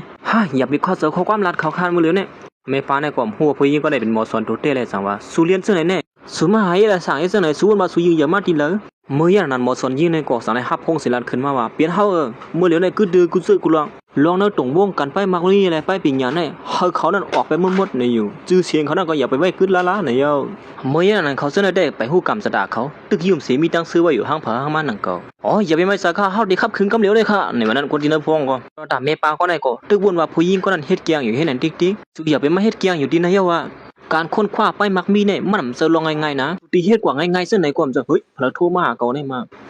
เหมือนมันไหลห้าโพนั่นก้อยหนังเก่าตีเนื้อสายนั่นก็สังไลาดขึ้นมาว่ามันหาลองสู้ยุงพิษก็มันเย้าเมื่อเหลียวหน้าการมันอันขึงป้องไว้ฉะนั้นก็ลู่ซุ่มปล่อยผีหมดเลยอยู่ไว้คิลิงหือให้หาได้มาเมื่อเหลียวลองหน้าการสู้อันเฮ็ดไว้อยู่นั่นตั้งเฮาเลยเจียตัวว่าสู้มีตั้งพิษเสียมก้าลองได้สู้กับเปี้ยเลียนหยองเลียนเปิ้นมาหลายตีเลยตั้งแหละวันเมื่อได้สู้ตัวญาไว้คิลิงเอามื่อญาเตะเฮาได้มาเก่านี่มันเป็นกว่าได้จังหือสู้เป็นคนนั้นลงเหรียญนั้นเตะๆเฮาได้มาเยี่ยนั้นขี้ในก็สังไลคุบความนมใบลงให้นั่นน่ะไว้คิลิงเอาจัดปานก็ได้มั้งที่โหลานอันวันได้ขึ้นโหก่อนให้เอาล้านได้ปล่อยว่างคว้างปันคาซี่นึงค่ะนะคำได้ตั้งใจค่ะข้าผิดกว่าเยาค่ะลองได้ข้าถูกเมียผู้หญิงกว่าได้มา9เหรียญค่ะมือฮีหานั่นขี้โหลานปานข้ายามขาอีนึงข้าเตรียมหาเฮ็ดจังไหนแทงเยาค่ะนะอย่ามายิ้มมือเอาขี้โหลานนั่นยิงอ่อนนั่นก็สำนักว่าปืนข่าวคนเขามาโฮมปังป้อยกูก็ค่ะวันเมื่อไหร่ข้าได้กลับสืบกว่าเป็นทางการได้ก็เป็นหมอสอนหลวงเฮาค่ะอันสั่งสอนข้ามาลองไปค้นคว้านั่นค่ะมันนางก็จังได๋กับสืบกว่าลองอันครูสอนเขาเป็นครูสอนจังคือในลายงนนำหน้าครับบ่ให้หมดลาดว่ากับปานมือเหลียวในมันเหมือนความใต้มือวันตั้งแล้วเนาะความใต้เฮามันใครป่องว่าคือเขาบ่ใช่ที่ป่องอันนั้นแต่ก็เขาก็เล็บที่ป่องเจอกันบ่ตัวมือไหนก็เล็บเจอไหนนั่นเนาะตอนตาคิงในก็ไปย่อมเขี้ยวนั่นก็สังลาลงขึ้นว่าสามารถสู่เป็นคนโรงเรียนเสียได้ในก็สู่ดีว่าคือเที่ยงปริมาณเจอเลยจังคือว่ายิ่งอ่อนก็ในเลยกว่ากู้เปิ้นมาเนี่ยเขาตึกมาหาคืนที่โรงเรียนชั้น2ได้2ปีกว่ามันได้เฮ็ดออกมาโครงสร้างออกมาคู่ของเสนอไรซื่อล่ะเฮาว่าแต่เป็นย้อนเปิดศูนย์หลักซอยแถมเขาแหละมันเปลี่ยนมากกว่าในหลวงในแนวนั้นคิดในก็ชูตัวนั้นได้มีลูกชายเฮาในก็ยอันขึงตานนั้นคนตั้งตาในก็จังขึ้นว่าร้อนเขาแล้วนั่นก็มีลองมีตามันอยู่เขาเนี่ยนะเป่าคู่สอนก็ในซอยแถมก็เป็นไรในหลวงในด้วยแหละป้อมเสือนั้นเขาที่มาซอยลัดซอยชอนบ่เป็นนั้นก็ซื่อมานั่งเขาจังว่าเมื่อแล้วมือกูก็มันเสือบ่เป็นนั้นได้เยอะก็ยืมยามาไอ้ผู้ชายก็ได้เป็นคนกองสร้างออกมาในนั้นวันเมื่อไหร่เฮาติเฮ็ดกูก็เลยฮู้ไว้ว่าเขาเป็นคนโครงสร้างออกมาเต้ๆเนี่ยนั่นเปิดด้วยออกไว้ค่ะล่ะ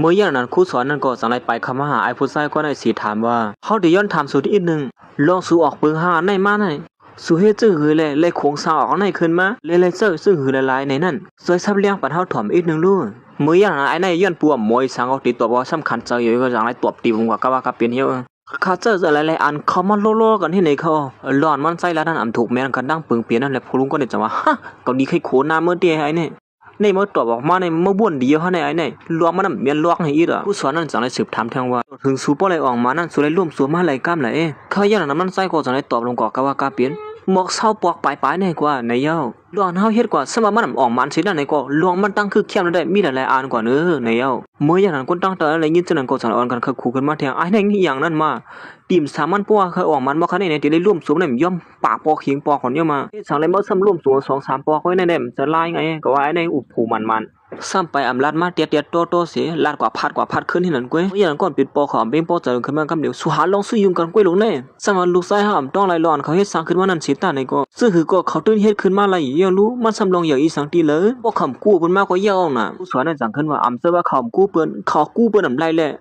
ะตัวหนังกู้เปิ้นก้วยก็เขาตำหมอนี่ได้อีบ่ไกลๆว่าเมื่ออย่างนั้นครูสอนในก็สังเกตลองอันยิ่งอ่อนนั่นโครงสร้างออกมาไล่เตียตัวในไล่หัวใหญ่มันน่ะโครงสร้างออกมาซึ่งหือหลายๆในนั้นก้อยกะตอนตาไอ้ผู้ชายคนไหนลาดออกมานั้นซ้ำอำถูกเมียนกันทั้งอันเป็นโครงสร้างออกมานั้นเสียอีกกว่ากันผ้าและลีนั่นค่ะเนาะก้อยกะอันเขาโครงสร้างออกมานั้นเป็นอีสังเต้ก้อยค่ะผมฮู้ที่มือใหม่นึงมาได้ค่ะตำไปหันเมียนเฮ็ดกำค่ะนั่นอย่างนั้นครูสอนนั่นก็จังนั้นที่เมปานั้นว่าสุวรรณเลี้ยวหาเตียวอามื้ออาปันไอ้แน่เขาอย่างนั้นพอลุงนั่นก็จังนั้นว่าใจว่าคำเซอร์กุนลักกูเปิ้นมา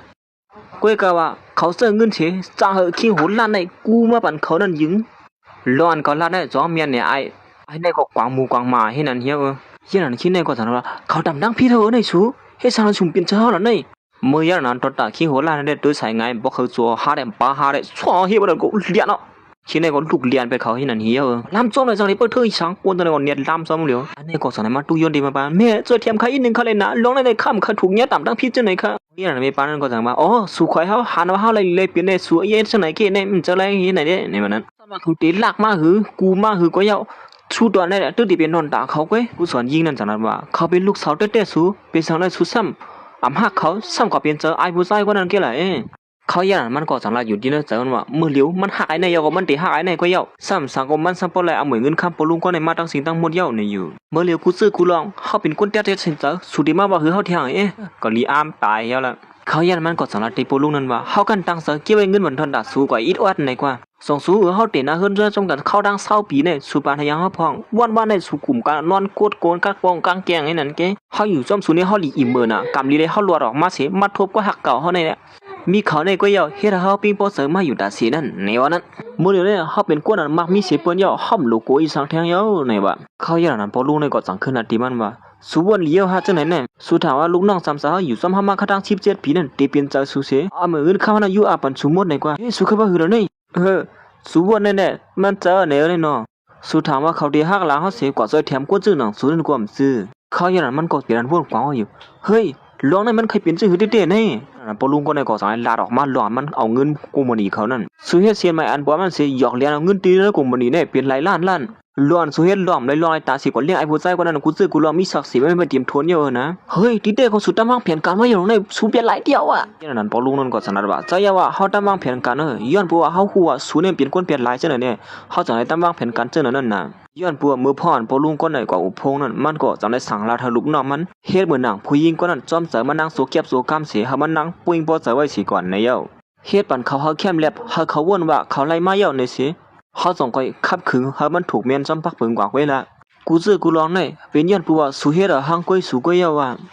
คนดังตอนนั้นก็เมื่อไรหัวเมปาได้เป็นคนหมอหยอกเลียนในสังลัดว่าโหว่นถึงว่าเขาที่เป็นคนจังไหนเนาะปล่อยแบบผู้ชายก่อนมักมีเฉยเบิ่นซ้ำเอาเงินเปิ้นก่อนเลี้ยงผู้ชายก่อนนั้นเปลี่ยนลายเขาส่งตัวปนลูกนี่เนาะอันเยี่ยมเอาเฮาหยาติญาเขาหยอกเลียนอย่างหือล่ะนั่นที่ในก็เป็นปอสอนขึ้นมาอึดซวบสวยสู้ๆยุงอีหังซ้อมเบิ่นน่ะแน่ลองไหนเวทีนั่นน่ะเฮือนเปิ้นเก้แน่มื้อเลวกูมื้อนี้ก็มาเป็นต้นด่าเขาเย้าสมาธิเป็นซื่อก็เย้าเขาเปลี่ยนเลียนมาเงินนั่นสิตาก็มื้อเลวมันตีหือเที่ยงสู้นั่นก็เย้าอำขึ้นเลยสังเย้าเนี่ยมันลาติบุลุงสัทเทนั่นยันนั้นบ่เล่นสัทเทนั่นก็สังลาติมีนามมันนั่นว่าสู้อันมาสุดที่ไรมาเอาเหมือนเงินคำแลตื่นล่างนั่นง่ายๆลุมๆอ่ะจังนั้นก็ความซื่อมื้อเลวในผู้ลงเลียนไผเสียด้วยรอเงินเขาเอากว่าหยอกเลียนเอากว่านั่นเขาตีเอาขึ้นกูซื้อกูลองร้อนเขากว่านั่นนะยาก็โหบ่ดังเสียนใหม่อันเขาลงลายมือกว่าอันนั้นถูกแม่นซ้ำพักปึงนั่นเมปานั่นก็มื้อเลยยินจังนั้นก็เนื้ออกเนื้อใจในซ้ำป้อมเครื่องโจดเสื้อสีเที่ยวกูซื้อกูลองนั่นสู้เอาปูนพอดหางกว่าอยู่สุละเฮ้ยเป็นอะไรเป็นจังไหนสุนี่มันเปลี่ยนหลายอ่ะตั้งสาเหตุที่เนื้อหาบ่เปลี่ยนแต่ไหนที่หาในมาเขาอย่างนั้นคิดในก็วนกว้างอยู่เลยจังได๋ทำให้ปันนี่สู้มันลองได้มันจะลองเต้มันจ่องเจอมื้อเหลียวนี่เฮาติเฮ็ดจังหือแล้วนั่นป้อนไหนเมปาในก็วนสั่งมาสั่งสรรค์เรียนเอาคำมาบ่เลยสักทีก็ความบันให้อีนึงนะเฮาผิดกว่าเย้าเห็นในวันนั้นเฮาฮู้ตัวเย้านะมื้อเหลียวนี่เฮาผิดกว่าเย้าเฮามันถูกเฮ็ดจังไหนสิยอมสุมามนๆซื่อๆก็ซ้ํปอลีนะเย้าเอิ้นในเป็นตัวตั้งบ่วนเฮาได้มันบลีถือว่าเฮาสองก็มีลุมจำกันมาเลยนะในวันนั้นสุดที่เฮ็ดจังไหนที่เฮาในมันไล่ก้วยอย่าไปลืมนะให้ยามซอยแถมสุมามื้อไหลปีป่นมานั่นมื้อพ้องสุดตึกขึ้นเฮียนเสียถูกคนให้ลำยอบนั่นเฮาเป็นคนโกซอยแถมสูงหือล่ะสั่งซื่อๆนั้นได้ถูกถึงยาเป็นเฮียมก้อยแบดเอานั่นยันเพื่อนนั้นสั่งซื้อเส้นนั้นก็ลูกยิงเขาในกว่ามีมายันนั้นก็นั่งตอนนั้นก็สั่งงานกันแล้วว่าเฮ้อลองเพิ่นเก็บเขาในดีเดก็มันห่างลีไว้นั่นก็รู้นะดีเดมันก็คนนั้นซอยแถมปอลูมือพ่อย้ำนั่นเด็กก็เป็นหมอสอนก็ในนั้นก้อยอ๋อเขาทั้งสองก็ผมมีได้มีลองซ้ำเสแลซอยแถมกันมาได้สิมื้อละพุ่นลงนั่นป่นไหนเมปานั่นก็สั่งว่ากูมื้อนั้นเลยซอยแถมอัดซักเส้นนั้นได้เลยว่าลองอย่าเต้งก็ในตีป่วยเปียดมีนางสิเฮ็ดจังนั้นได้แม่นก็ป่นเลยนะป่นตีงก็เฮาว่าได้นะตอนด่าเมปานั่นก็สั่งว่าซึ่งคือก็ป่นหันถึงอันเฮายำอยู่ย่ำกันมานั่นเลยนะอย่าไปเฮ็ดเส้นที่เฮาละมันก็หาปลุงในวางควางปันมันอยู่ให้นั่นติ๊กๆเฮาปันคอมมันเขียนอยู่ว่าสุสาเฮ็ดสังก็เฮาเฮ็ดกูซื้อกูลองเยาว่าเฮาได้เป็นเมลีดอนตาสู่ก้อยในวันมื้อนั้นที่เป็นเมลีดอนตาลูกเฮาก้อยในวันนั้นเฮา3ก็บ่แม่ลูกก็อยู่มนๆซื่อๆซ้ำกันนั่นยิงน่ะเห็นในวันนั้นเขาอย่างนั้นปลุงนั่นก็จังนั้นว่าเฮาปันตื้อตั้งสู่มาในหลายปอกหลายกำเฮาอำซื้อว่าปอกเหลียวก้อยสู่เป็นคนก็เฮ็ดให้หางก้อยสู่ก้อยรู้นั่นแท้มื้ออย่างนั้นมันก็วนสร้างมาสร้างจังได๋มาตุย้อนที่ลูกยิงมันแม่ฮู้อยู่นะว่าแม่ผิดกว่าเย้าแม่ทำถูกเลยเฮ็ดจังได๋ที่ลูกยิงสิอีดความบัดแม่อีกนึงแลในวันนั้นตั้งแต่อันใดกว่าแม่ได้ตื้อถือลุ่มล้านลูกก้อยแม่เตรียมเฮ็ดจังได๋ที่ลูกแทงเย้าในวันนั้นมันก็ฮ้อๆหายๆอยู่ภายนั้นลูกยิงมันเพราะอย่างนั้นลูกยิงมันก็ซ้ำป้อมจังว่าหึงแม่นสิเด้อซื่อก็ซ้ำเป็นแม่ก็นึงค่ะลูกเนาะลูกยิงแม่ย้อนแท้ๆนั่นนะลัดอีกนึงแลลัดความมันอินดูเพราะอย่างนั้นมันก็สังลัดติปอเขาว่าซึ่งคือก็เขาเป็นแม่ค่ะแท้ๆค่ะพ่อเฮาปล่อยวางความปันเขาเสียเอาคั่นแน่ยี่ว่านั่นก็สังลัดตุกย้อนสิลัดติปอเขานั่นตอนดับพอลุงในก็สังวนมือพ่ออันไม่ปามาซอยแถมมันในวันนั้นมือพ่ออันเฮาขึ้นเฮียนเสร็จถูกเฮ็ดให้อยู่นั่นซ้ำซะเขาในก็เฮาเนียนจวนเฮาเตี้ยงก็นี่กำลีเลยเขามาอย่าหากวนให้เล่นๆไปกว่าซึ่งนั้นถึงที่เฮ็ดเฮาเลยรอดอักซักมาในเขาอย่างนั้นมันก็สารที่ไม่ปานั่นว่าเฮ้อ สูลุกขึ้นมาเสียก่อนแล้วป้อนนั่นก็เมื่ออย่างคู่สอนนั่นก็จันว่าก็นั่นจอยสูปีนั่นนั่นเจอเขาขนาเปลี่ยนข้างเขาในนี่อยู่มันนั่นเจอผู้หญิงก็ในเด็กๆเขาฮะว่าหือก็ก็ในก็เปลี่ยนตุกเสือกว่าสุลาล่องสังละนี่ฮาลาว่าก็นั่นจอยสูมือปีนั่นเปลี่ยนเฮาก็จอยก็นะก่อนมาจอยสูนั่นเจอผู้หญิงก็ในค่ะก้อยเมปาในก็เป็นปอดใจลงขึ้นมากับเดี๋ยวสุลาล่องยองอีสังละนี่สุนัยมีนาตั้งไอเตอเนาะถึงที่ฮัดมาลาจังไหนเนี่ยเข้ามาหิมาผัวเฮากว่าสิถึงที่มาเปลี่ยนแหลนจังไหนฮะในมาเฮาดีละในสวยเขาเป็นผัวเฮาเกนั่นอันกวนอันจอยแถมเขานั่นก็เปลี่ยนเฮาก้อยสุมาลาจังไหนเลยจึงหือละนั่นเขายันครูสอนหลวงในก็สั่งถามมันว่าป้อจังนั้นก็สุลาดมารู้วันนั้นสุจอยแถมเขานั่นเป็นข้าวย่ำเลยนะย่อก็เป็นตีเลยย่อก็เป็นหิมเลยพองเลยมีปาในก็ย้อนปวมเสริมมันเลยเป็นอันบ้วนกวางว่าอยู่ย่ำตรงนั้นเต้ก็ย่อสวยเฮ็ดซะหือหยอกเลียนเฮากวนจังเรียนกว่าเลยลาดมาแลป้อเป็นสุก้นจอยแถมเต้ๆในก็เมื่อยันนั้นครูสอนในก็สอนให้ถามเมพานั่นป้อซึ่งนั้นก็สุลาดมาแลข้าวย่ำอันสุจอยแถมเขานั่นเมื่อไรปีป่นมานั่นเป็นข้าวย่ำเลยลายๆในนั่นสุเป็นผู้หญิงตัวเล็กๆอ่อนๆนึงก้วยสุเฮ็ดซะหือหยอกเฮากวนให้จนแปลกว่าลาดมาแลป้อนั่นก็เมปาในก็ย้อนปัวมันนำไรเฮ็ดแล้วจังนั้นว่าเขาย่ำตรงนั้นมันก็สอนให้ลาลีลารงกว่ากะว่ากะเปลี่ยนมอกไว้วัน3-4 ม่วงได้กว่าทางแต่ตีหิมปังโก้ตีปังห้องเฮียนเท่านั้นนี่พองย่ำนั่นก้นให้มีอยู่3-4ก้อกว่าทางแต่เขาก็บ่ให้ต้องกับมือการลอนมันลาดันหือดีกว่าจะลองเตะมันเขาย่ำนั่นครูสอนนั่นจังนั้นว่าเฮาต้องไล่ลีเลือสิสูกว่านั้นนะเมื่อ20 ปีบนมานั้นเฮ็ดสัตว์ปันสู่เรียกไล่มาแล้วเฮ็ดสัตว์ปันปีสั่งเขาก็เรียกไล่ลงมาจอมสูนั่นดีเตมันก็ครูสอนก็ในละหักบ่ลุงมาสิมือเขาขึ้นเฮียนปุ่นเย้าย้อนปัวอ่ำคาบ่ลุงในล่างหยับเสือแล้วมันก็อ่ำในลัดในลองเตะมันอันมาเสือแถมบ่ลุงไว้นั่นเฮ็ดนั่นเสสังไลตัดมาขึ้นมือ20 ปีป่นมานั่นมือพ่ออันมันนั่งอ่างเตียวลิเขียวกับยืนบันโปลุงอยู่นั่นก้วยหนังเก่าเขาย่ำหนังนั้นมันก็ถูกย่าผู้ให้เขาเรียนมา3-4ก้อเสียมันก็ปล่อยมาดินเนื้อจวกนี่ครูสอนก็ได้เลยหันเมียนสั่งว่าเฮ้ยสวยสังกันนี่คนให้นั่นก็ย้อนปัวครูสอนมายัดทุนเขาเลยแหละมันนั่งก็สั่งในเปลี่ยนคนให้นั่นว่ากวนมานำหนาห้องกันมาที่ไหนในอยู่อ๋อสูมาหาลองซุยอยู่ที่ไหนในไอ้เขาล้ำซ้อมผู้หญิงก็ได้แหละย้อนเพื่อซื้อนั่นเลยครูสอนก็ได้หยอกเรียนให้คนให้นั่นเรียนออกก่อนจนมันนั่งเลยถึงตีโปลุงนั่นได้รอดอาซักมาอยู่เย้าเขาย่ำนั้นก้นให้ในก็เลียนออกกว่าที่ในเป็นตั้งสิ่งตั้งหมดลีเขียวเตียนมันอังมาปั่นปอลูนั่นก็สลายตัวข้าวไว้อยู่ที่ในตามมันในก็ญาติเตียงไม่ตีปูไม่ก็ต้องแง่งให้นั่นเมื่อย่านั้นก็เป็นเมปามีนางปอลูในก็สังไรมาหันแมนเสือหันว่าปอลูในเลเตอร์มัดเสียใบในแลมันก็หันเพอซีก็สังไรง่อยเงี้ยมาเสียมาหันเสือแอบเงินปอลูนั่นมีเงินตั้งน้ำตั้งหลายมันบ่นตัดที่ซอยปอลูในสีอิดอันที่เอาเงินนั้นออกกว่านั่นก้วยหนังเก่าปอลูก็ในซ้ำบ่นว่าผู้หญิงก็ในเป็นก้นห้อมซอยมันเมื่อไกลนั่นในอยู่ฮิตซ่วมเตียนสู่ซอยแถมเมื่อไกลนี่นะสามเจ้าสูได้ห้ามรอได้แน่ก้อยกำมือเหลือในสวนเฮากว่าที่ห้องยา2 ไร่เมื่ออย่างนั้นเมปาในก็หันว่าปลุงในเป็นคนมีเงินนั่นแหละสั่งไล่วนอยู่ที่เนื้อสามันว่าคนก็ในเป็นคนมีเงินของในเพราะว่าเฮาเขาจำเขาไว้ในวันตั้งนานนั้นเฮาที่เลยเปลี่ยนเนื้อในเสียสั่งไล่ย่อมซอยแถมปลุงไม่อยู่เย้าแล้วหันมันซอยแถมได้ก็มันเสียแต่วันมื้อน่ะเฮาปึงอีเหมือนนึงอันเป็นอยู่เมื่อเหลียวนั่นเย้าเฮ็ดนั่นสิมันก็สั่งให้ซอยแถมปลุงนั่นออกกว่าที่ในอยู่เย้าเขาอย่างนั้นหมดสอนก้อนซอยแถมปลุงเต้ๆนั่นก็สั่งไล่ห้องคนพยายามมาถึงที่ในย้อนปัวผู้หญิงก็นั้นซอยแถมออกกว่าเย้าแลมันนั่งก็มาขึ้นที่ในอำหารเผาเย้าเขาอย่างนั้นมันก็สั่งไล่หันเขา2ก้อนนั้นไปออกกว่าแลมันนั่งสังวนอยู่ที่เนื้อสามันว่าที่เต้มันก็เขามีก็ฮักอยู่ลงในอยู่มือยันนั้นปลุงในเลยหูลงเต้มันเต้ๆเอาไว้ก็เปลี่ยนเจ็บเสาเต้ๆเอาไว้อยู่เย้าเฮาก็บ่ว่าอยู่เนี่ยเป็นสารสุเปหมเปลี่ยนเหรียญบ่เปลี่ยนแต่ไหนนี่ฮะสุเปลี่ยนเหรียญเฮามาเข้าตั้งมี20 ปีนี่นะเฮาก็บ่ว่าอยู่แหละเข้าตั้ง20 ปีมาเนี่ยเป็นสังเลยสู่เป็นคนใจแถมเฮาไหนน้ำจะสู่ลีมอก็นั่นก้วยกะเฮ็ดสังเลยสู่ซ้ำคลายเงินไหลต้องมืออยู่ซ้ำเฮาเท่าไหนเนี่ยตีเต้มันก็สวมเสื้อก้นๆใจแถมเฮามือพองยามมาตกกินนั่นเฮาเลยมันตาบอดเด้เลยมาหักผู้หญิงซึ่งหนังสู่เลยซุ่มหลายๆเอาหลายสัตว์บ้านเก่าตีปลุงก็เลยสะบอกให้เป็นลมก็เฮ้ยบ่เฮาเป็นหือขนาดไหนปอเขายันมันก็สั่งว่านี่สู่เขายันซ้ำบ่ห้ามเลยใจแถมสู่ไว้เสียด้านในก็ก้วยกะเฮาอยู่หิมข้างสู่มาเขาตั้งเป็น20 ปีเนี่ยสู่วนถึงที่เฮาอีลูกเฮาอยู่ซ้ำกันถึงที่จำป้อมีลูกซ้ำกัน1ก้อนเนี่ยสู่วนถึงเฮาแหละก็สั่งละลูกย้อนที่ลูกอีมันลูกยิงซอยลาดปันดีปออีลูนี่ว่านั้นปอลูกเนี่ยก็สั่งละเพียแผ่นมือไว้อีมือเก่าสู่ยามเฮ็ดไอ้สังที่ลูกยิงเฮาไหนสู่ก็ฮู้อยู่ซื่อหือซ้อมเลยสู่เปลี่ยนแม่ก็นึงจันทานสู่เปลี่ยนแม่นางในมันกึ่งต่างกันดังสู่เสียอิดตอนตาเปลี่ยนแม่ก้นก็สู่ในมันกึ่งต่างเสียอิดเฮามีวันหันถึงกลางสากลเจ้าหนังสู่เนี่ยเหมือนมันไหลยินเข้ากามปอลุงละเจ้านั้นเนี่ยก็เหมือนเรียบเตรียมเคยเฮ็ดจังอย่าสังไรแม่เจ็ดน้ำตามันดีๆเฮาก็สุรัตว่าเฮาในมันกึ่งต่างสู่นี่ฮะสู่วันว่าตัวสู่ในมันลีน่ะป่นตีเฮาฮะสั่งเจอย้อนปัวสู่มักมีได้เฮาติ่มย่อมปล่อยเพชรก็ฮักเฮาในเสียมาอยู่ซ้ำสู่ก้วยมันก็ลาดออกมาตั้งสีตั้งหมดน่ะความน่าอกหมูเสริมมันนั่นก็เฮาเยี่ยนกันสิอยู่ซ้ำสู่เขาตั้ง20 ปีในเฮาขันเจอก็คือในจ่องหูหือตอนดับผู้หญิงก็ในมหาเฮ็ดจังละดีคอความขวัญ2 กามก้วยสาวสุ่มมักมีเขาก็ใครเข้ามาหาสู่หนังเก่า เพราะอย่างนั้นให้แกงมหาเต็มลีเขียวสีสูงสู้อยู่ที่เต้ก็ขอหันสู่เป็นก้นบางมีเลยใครสู้เกนั่นนี่วะนั้นเยี่ยวก็สอนอีกหลานบ้านลุงนั่นชูก็นึงเยี่ยวเฮาเลี้ยงลูสุมาเข้าตั้งเสาปีเนี่ยเมื่อเร็วสู่เป็นเจอก้นไผ่นอกสิมกะวันนั้นก้นไผ่นอกได้ไม่ให้เฮาบ้านเทียงก่อนกำถูดีเกิดเมื่อไม่อีดมืออย่างนั้นก้อยหนังเก่าเมเขาก็สอนให้ฮอดมาถึงเดียอึดซัวเมื่อไว้รู้เมื่อพ่อมันตึกป้องล่ะโผเลยลูกมันอยู่นั่นก้อยหนังเก่าเมเขาก็สอนให้ฮอดมาถึงตีในอึดซัวเมื่อไว้รู้เนี่ยอยู่เมื่ออย่าไปมาลัดความนำอยู่ที่ไหนเย้าว่ามันเลยหันเมเขาเย้าก็สอนให้เฮาเมเขานั้นปอกเออที่เฮิรนมีเฮามาอย่างที่ไหนรู้ในมือที่เฮิรนกำเดียวอ่ะอย่าไปมาที่ไหนนี่อยู่ปอกมือขึ้นมือเร็วได้เลยเมื่ออย่างนั้นเมเท้าเนี่ยก็สอนให้เอาแคบหางนั้นทึมลงขึ้นกำเดียวอยู่เย้าได้ก็เป็นแคบหางเลยตั้งมันนั่งโหมาตั้งไอผู้ใต้เป็นหลายนั่นกว่าเรียนมูซื้อซ้อมกันนั่นก้อยนี่เป็นเขาเลยตั้งไอเป็นหลายนี่ซ้อมกันมาเขาตั้งหลายปีเออเนี่ยสมัครเขาเป็นลูกยิงก็เปลี่ยนเจอมืออีดมือมีเฮาลัดลองหยองอีสังขนาดนี้ก็ก้อยเนี่ยก็คู่มาหือหน่อยเย้ามือก็วนว่าเมื่อตีเรียกไรเสมออยู่ในกว่าก็กันลัดอีสังซ้อมเนี่ยบ่นถึงว่าเมื่อตีมาเฮ็ดบ่เป็นแต่ในเมทัลนั่นก็ลัดว่ามันอีหลูลูกขวยมันเลยหลานยิงมันนั่นก้อยเนี่ยเยาซ้ำจังนั้นได้มันควันข้ามมันมาเนี่ยอยู่ย้อนปัวมันจะลำแห้งหนาอะไรถึงตีห่มรวมตัวมันคืนอยู่เย้าก็ผมจ้างมาเหือลูกยิงเขาได้มือกวนที่ว่ามันเสนอจอนกันว่าผู้หญิงคนไหนเป็นลายมาเขาในที่เขาในมาหนูกวนอีสังเป็นลายเขาก็ฮักสูรูล้อมลุ่มล่าสูลูกยิงอันสูก็เป็นลูกเต้สูเป็นสังและสูมาให้ไรที่หนึ่งเขาซึ่งไหนวันเมื่อเนี่ยสามเจอกวนเหตุการณ์นั้นมาลาดเนี่ยเขาว่าเมื่อมาหาลองสู้ยุงตีลานยิงเขาตีมาฮับสู้เนี่ยเขาตั้มหูเนี่ยว่าเมื่อเนี่ยเป็นลายมาเขาเนี่ยเขาอย่างนั้นเมป้าเนี่ยก็เอกหลานมันที่เดียวมันก็จังว่าแม่เขาเป็นเมียเต้เขาเนี่ยเป็นสังและก็เป็นเจ้าหมูซึ่งเขานั่นขล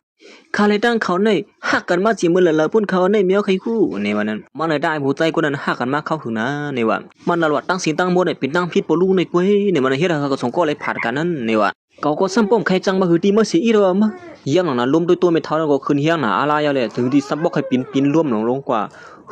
ก็เป็นหืนหาเนี่ยเฮ็ดอันสิปลูกในร่างลูกยิงมาก่อนเนียดเลี้ยนของคุณกว่าสู้ไม่เท่านั้นกำเหลียวอยู่เย้าเฮ้แม่ห้ามเป็นเฮียงสองเจ้าหือเมื่ออย่างนั้นมันก็สั่งได้สั่งลาเธอคู่นั้นขับขึงตีในเฮาเยี่ยวตัวเสียมันเดียวอนาเม็ดเท่าในกว่าที่ห้องยาในเย้าเห็นอันเสียมันเลยตั้งลูกยิงมันก็สั่งได้อนาเม็ดเท่าในกว่าเย้าผู้ยิงเป็นหลายแล้วก็ตอนเลี้ยนน้ำกวนผูมันเลยตั้งลูกยิงมันนั่นอยู่เขาย่ำหลังนั้นเขาก็สั่งได้ฮอดมาถึงที่ห้องยากวนเท้าได้แต่ย้อนปัวบ้วนน้ำหนาละเนี่ยอย่าไปเฮาเขาเลยเจอไม่เจอไว้น่ะหรอจังไหนเนี่ยย้อนปืนจังนั้นแหละเขาเลยเปลี่ยนจังไหนเนี่ยค่ะเต็มเฮามันเลยเปลี่ยนจังไหนแท้เย้าค่ะนะยินจมเดียวค่ะโมยาลงค่ะตอนตาปลุงในซึ่งก็ไม่ใช่ตอนตาเมมันอยู่ให้นั้นเมปาก็ในจังว่าฮักเฮ้ยมือเร็วมือสู้ก็หาได้เหรอล่ะไม่เฮาเลยไม่เสือซ้ำเฮาในเป็นจังไหนเนี่ยเฮาแต่ห้ามมาอยู่ซ้ำกันขึ้นเยอะแล้วเนาะไอ้นี่ว่านั้นเฮาหางเฮียน้อยขมุนเกียกตอนดันลูกยิงเท่านั้นเฮามือกินซ้ำกันเนาะบ่ไหนเขาอย่างนั้นมันก็จังไรเอาเมเขาเลยลูกยิงมันเฮ็ดตีลาดมันอยู่เฮ็ดนั้นเมเฮาเลยวนนำให้ไหนฮะเนี่ยปลุงในก็ย้อนปัวไอ้หลูเมเท่านั่นแหละจังไรมือซ้อมเมปาน่ะอยู่ยา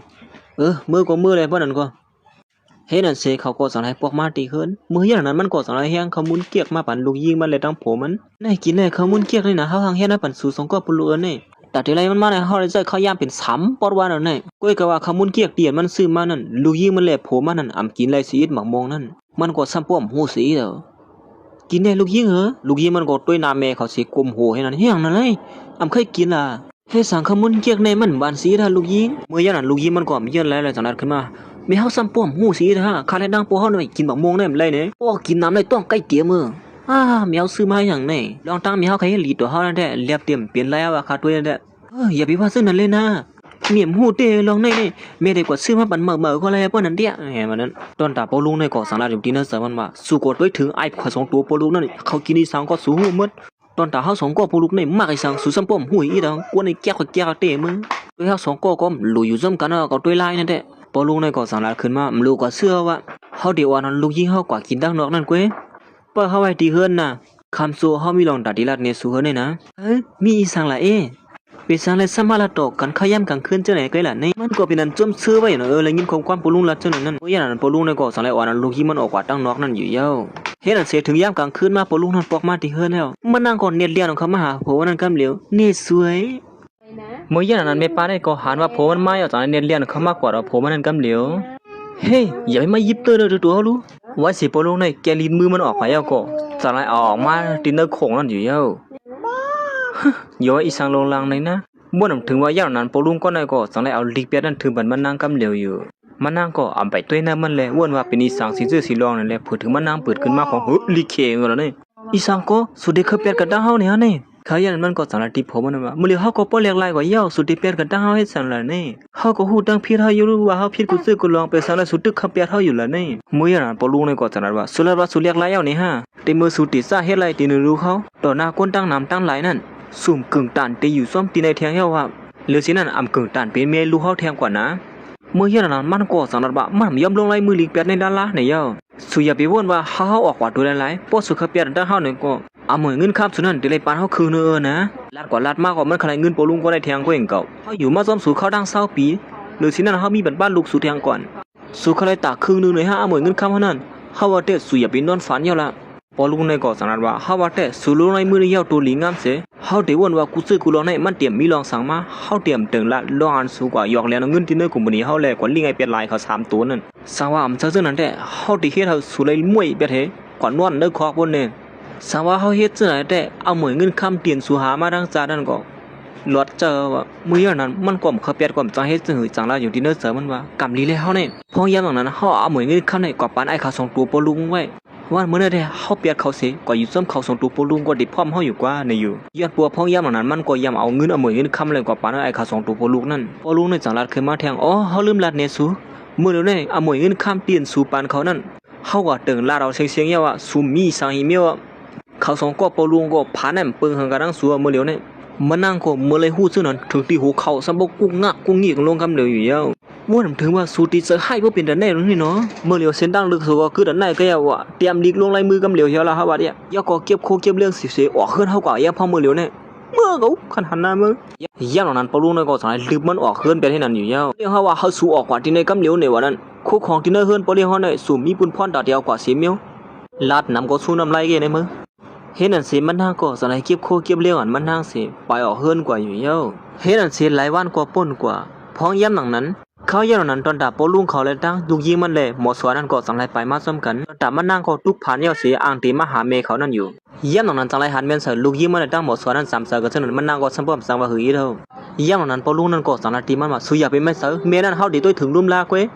หรือเสียนั้นเย้าเมียเฮาตั้งลัดป้าว่าอำใครทุบหันหน้าสุยามีลูกยิงเสื้อหนังสูในวันนั้นว่าเสียปอลุงนั้นลัดเสื้อนั้นก็ปอลุงนั้นก็สังไลไปออกกว่าตอนดามันนั่งก็เปลี่ยนตื้อเสือตื้อคออยู่เฮ็ดนั่นอยู่เย้าเขาย่านั้นมันก็สังลาเดี๋ยวที่เนื้อเสือมันว่าความฝันเฮาอีนึงนะตั้งสิ่งตั้งบ่ได้มันเป็นบทกรรมเฮาก็เอในอยู่เฮ็ดนั่นเสียมันก็สังไลเอาฮอกเข้าจอกพักมันเสียมาหาปอลุงกวนเป็นโผน้อยมันนั่นตอนดาปอลุงก็ในก็ย้อนปัวซุ่มอีสังไลตาปันเราซะในชั่วโมงเบื่อกว่าเสียงเฮ็ดนั่นอยู่หาปอกมาเฮือนเยอะนี่นะเฮ็ดสังไลสุกินเหล้ากินยาให้ไหนล่ะนี่ขี้ในก็สังว่าหาก็ใครกินยังกินพอเสมอแค่ได้รวมเอามาเงินโผมื้อนั่นแหละก็มาห้ำมือเตะนี่หรือสินั่นก็ขี้ในก็สังไลเฮมันกว่าหาเหตุการณ์มาเลี้ยงเขาเนี่ยเฮ้กว่าเหตุการณ์มามีเหตุการณ์กว่าย้อนมากกว่าแล้วเนี่ยอยู่เขาเติมย้ำเหตุการณ์เฮาดีหมดล่ะเมื่อได้กว่าลีเนี่ยกว่าตั้งน้ำตาเพราะว่าหามาเลี้ยงเขาอะไรก็ม่อมหลูมาอยู่ดีเนี่ยไว้เสียปลุงก็ในรัฐเจ้านั้นเยาก็สังไลไปพาออกกว่าให้นั่นอยู่เยาโดนด่ามันทางก็เป็นตื้อเสือตื้ออ้วกอยู่เห็นนั้นเขาอย่างนั้นไอ้นายก็สังไลเลี้ยนออกมาเสียมาหาเงินที่เนื้อตัวมันนั่งมาสอบไปตั้งสิ่งตั้งหมดอยู่เยาเฮ็ดสั่งเงินเนี่ยไล่มาหมอกข้าได้1ก้อย5เนี่ยย้ำนั้นมันก็สังหารที่ไอ้นายว่าเฮ้ยเฮาว่าได้เฮากว่าเหตุการณ์ตั้งนอนได้เลียนะช่วยกันเหตุการณ์นั่นน่ะแต่จะมีเงินมากว่าเฮ็ดก้อยสูละห่อมเจอลูกสูก้อยเนี่ย3เจอย้อนเปิดสุ่มไล่ลองซะหน่อยเฮาที่มาตกแต้มซะหน่อยกว่าเจอเฮาว่าแต่สุอย่าไปมาสุกซากอยู่ที่เนี่ยว่าเฮ็ดนั่นสิมันก็อ่อนลงให้นั่นเหี่ยวจัดปานเก่าซึ่งสังเปมาตกแต้มบ่เป็นกันแน่มาตอนดามันก็สลายนางสีป้องหมดป้องกำมันอยู่เฮ็ดนั่นอยู่เย้าเขาอย่างนั้นตอนดาเมเขาเต้ปอลุงก็ในตัวถึงลุ่มละเหมือนหนังเมเต้ๆก้อนนึงตอนดาเมป้าในก็ฮู้ว่าหมอสอนก็ในเลยเสือลูกขวยมันเลยสั่งว่าโอ้โหเฮาลูกก็ไปเรียนตั้งนอกกันได้มาเลยหลานยิงเฮาก็ไปเรียนตั้งนอกปันเฮาโปสุเลยตั้งคู่สอนในอุบกันเลยนะอ๋อกว่าแรกบ่นั่นก็เฮ็ดนั่นสิยิ่งว่านั่นก็สังไลอ่อนเม็ดเท่าเขาไปพาดออกกว่าปันเขายามโปเขาเลยตั้งหมอสอนนั้นอยู่ซ้ำกันอยู่เย้าเพราะฉะนั้นก็เฮา2ก็มาไปเรียนตั้งในแล้วปานนั้นย่างนั้นเขาตั้ง2ก็สังไลลัดออกมาขอความตินเนอร์ใส่เขาตอนตาปอลุงในก็สังรัดว่าเฮามาตกลื่นเป็นเขาตั้ง20ปีเนี่ยมันก็ตกลื่นอีสังนั้นก็อยู่เนาะเพราะว่าเฮาย้อนหักสูงมื้อแล้วเฮาก็ซ้ำบ่มีลูกมีหลานเยอะนี่นะย่างนั้นหมอสอนในก็สังรัดว่าเฮาเดินเปิ้สู่อยู่ตาเสียว่าเฮาหักสูงก็นี่ในวันนั้นเฮ็ดนั่นเสียเจ้าก็เป็นนั้นทุนเยาก็ตินเยาค่ะป้ออันกันสืบด้วยทางเจ้าเหมือนที่มันสิกรรมค่ะไม่สูงค่ะ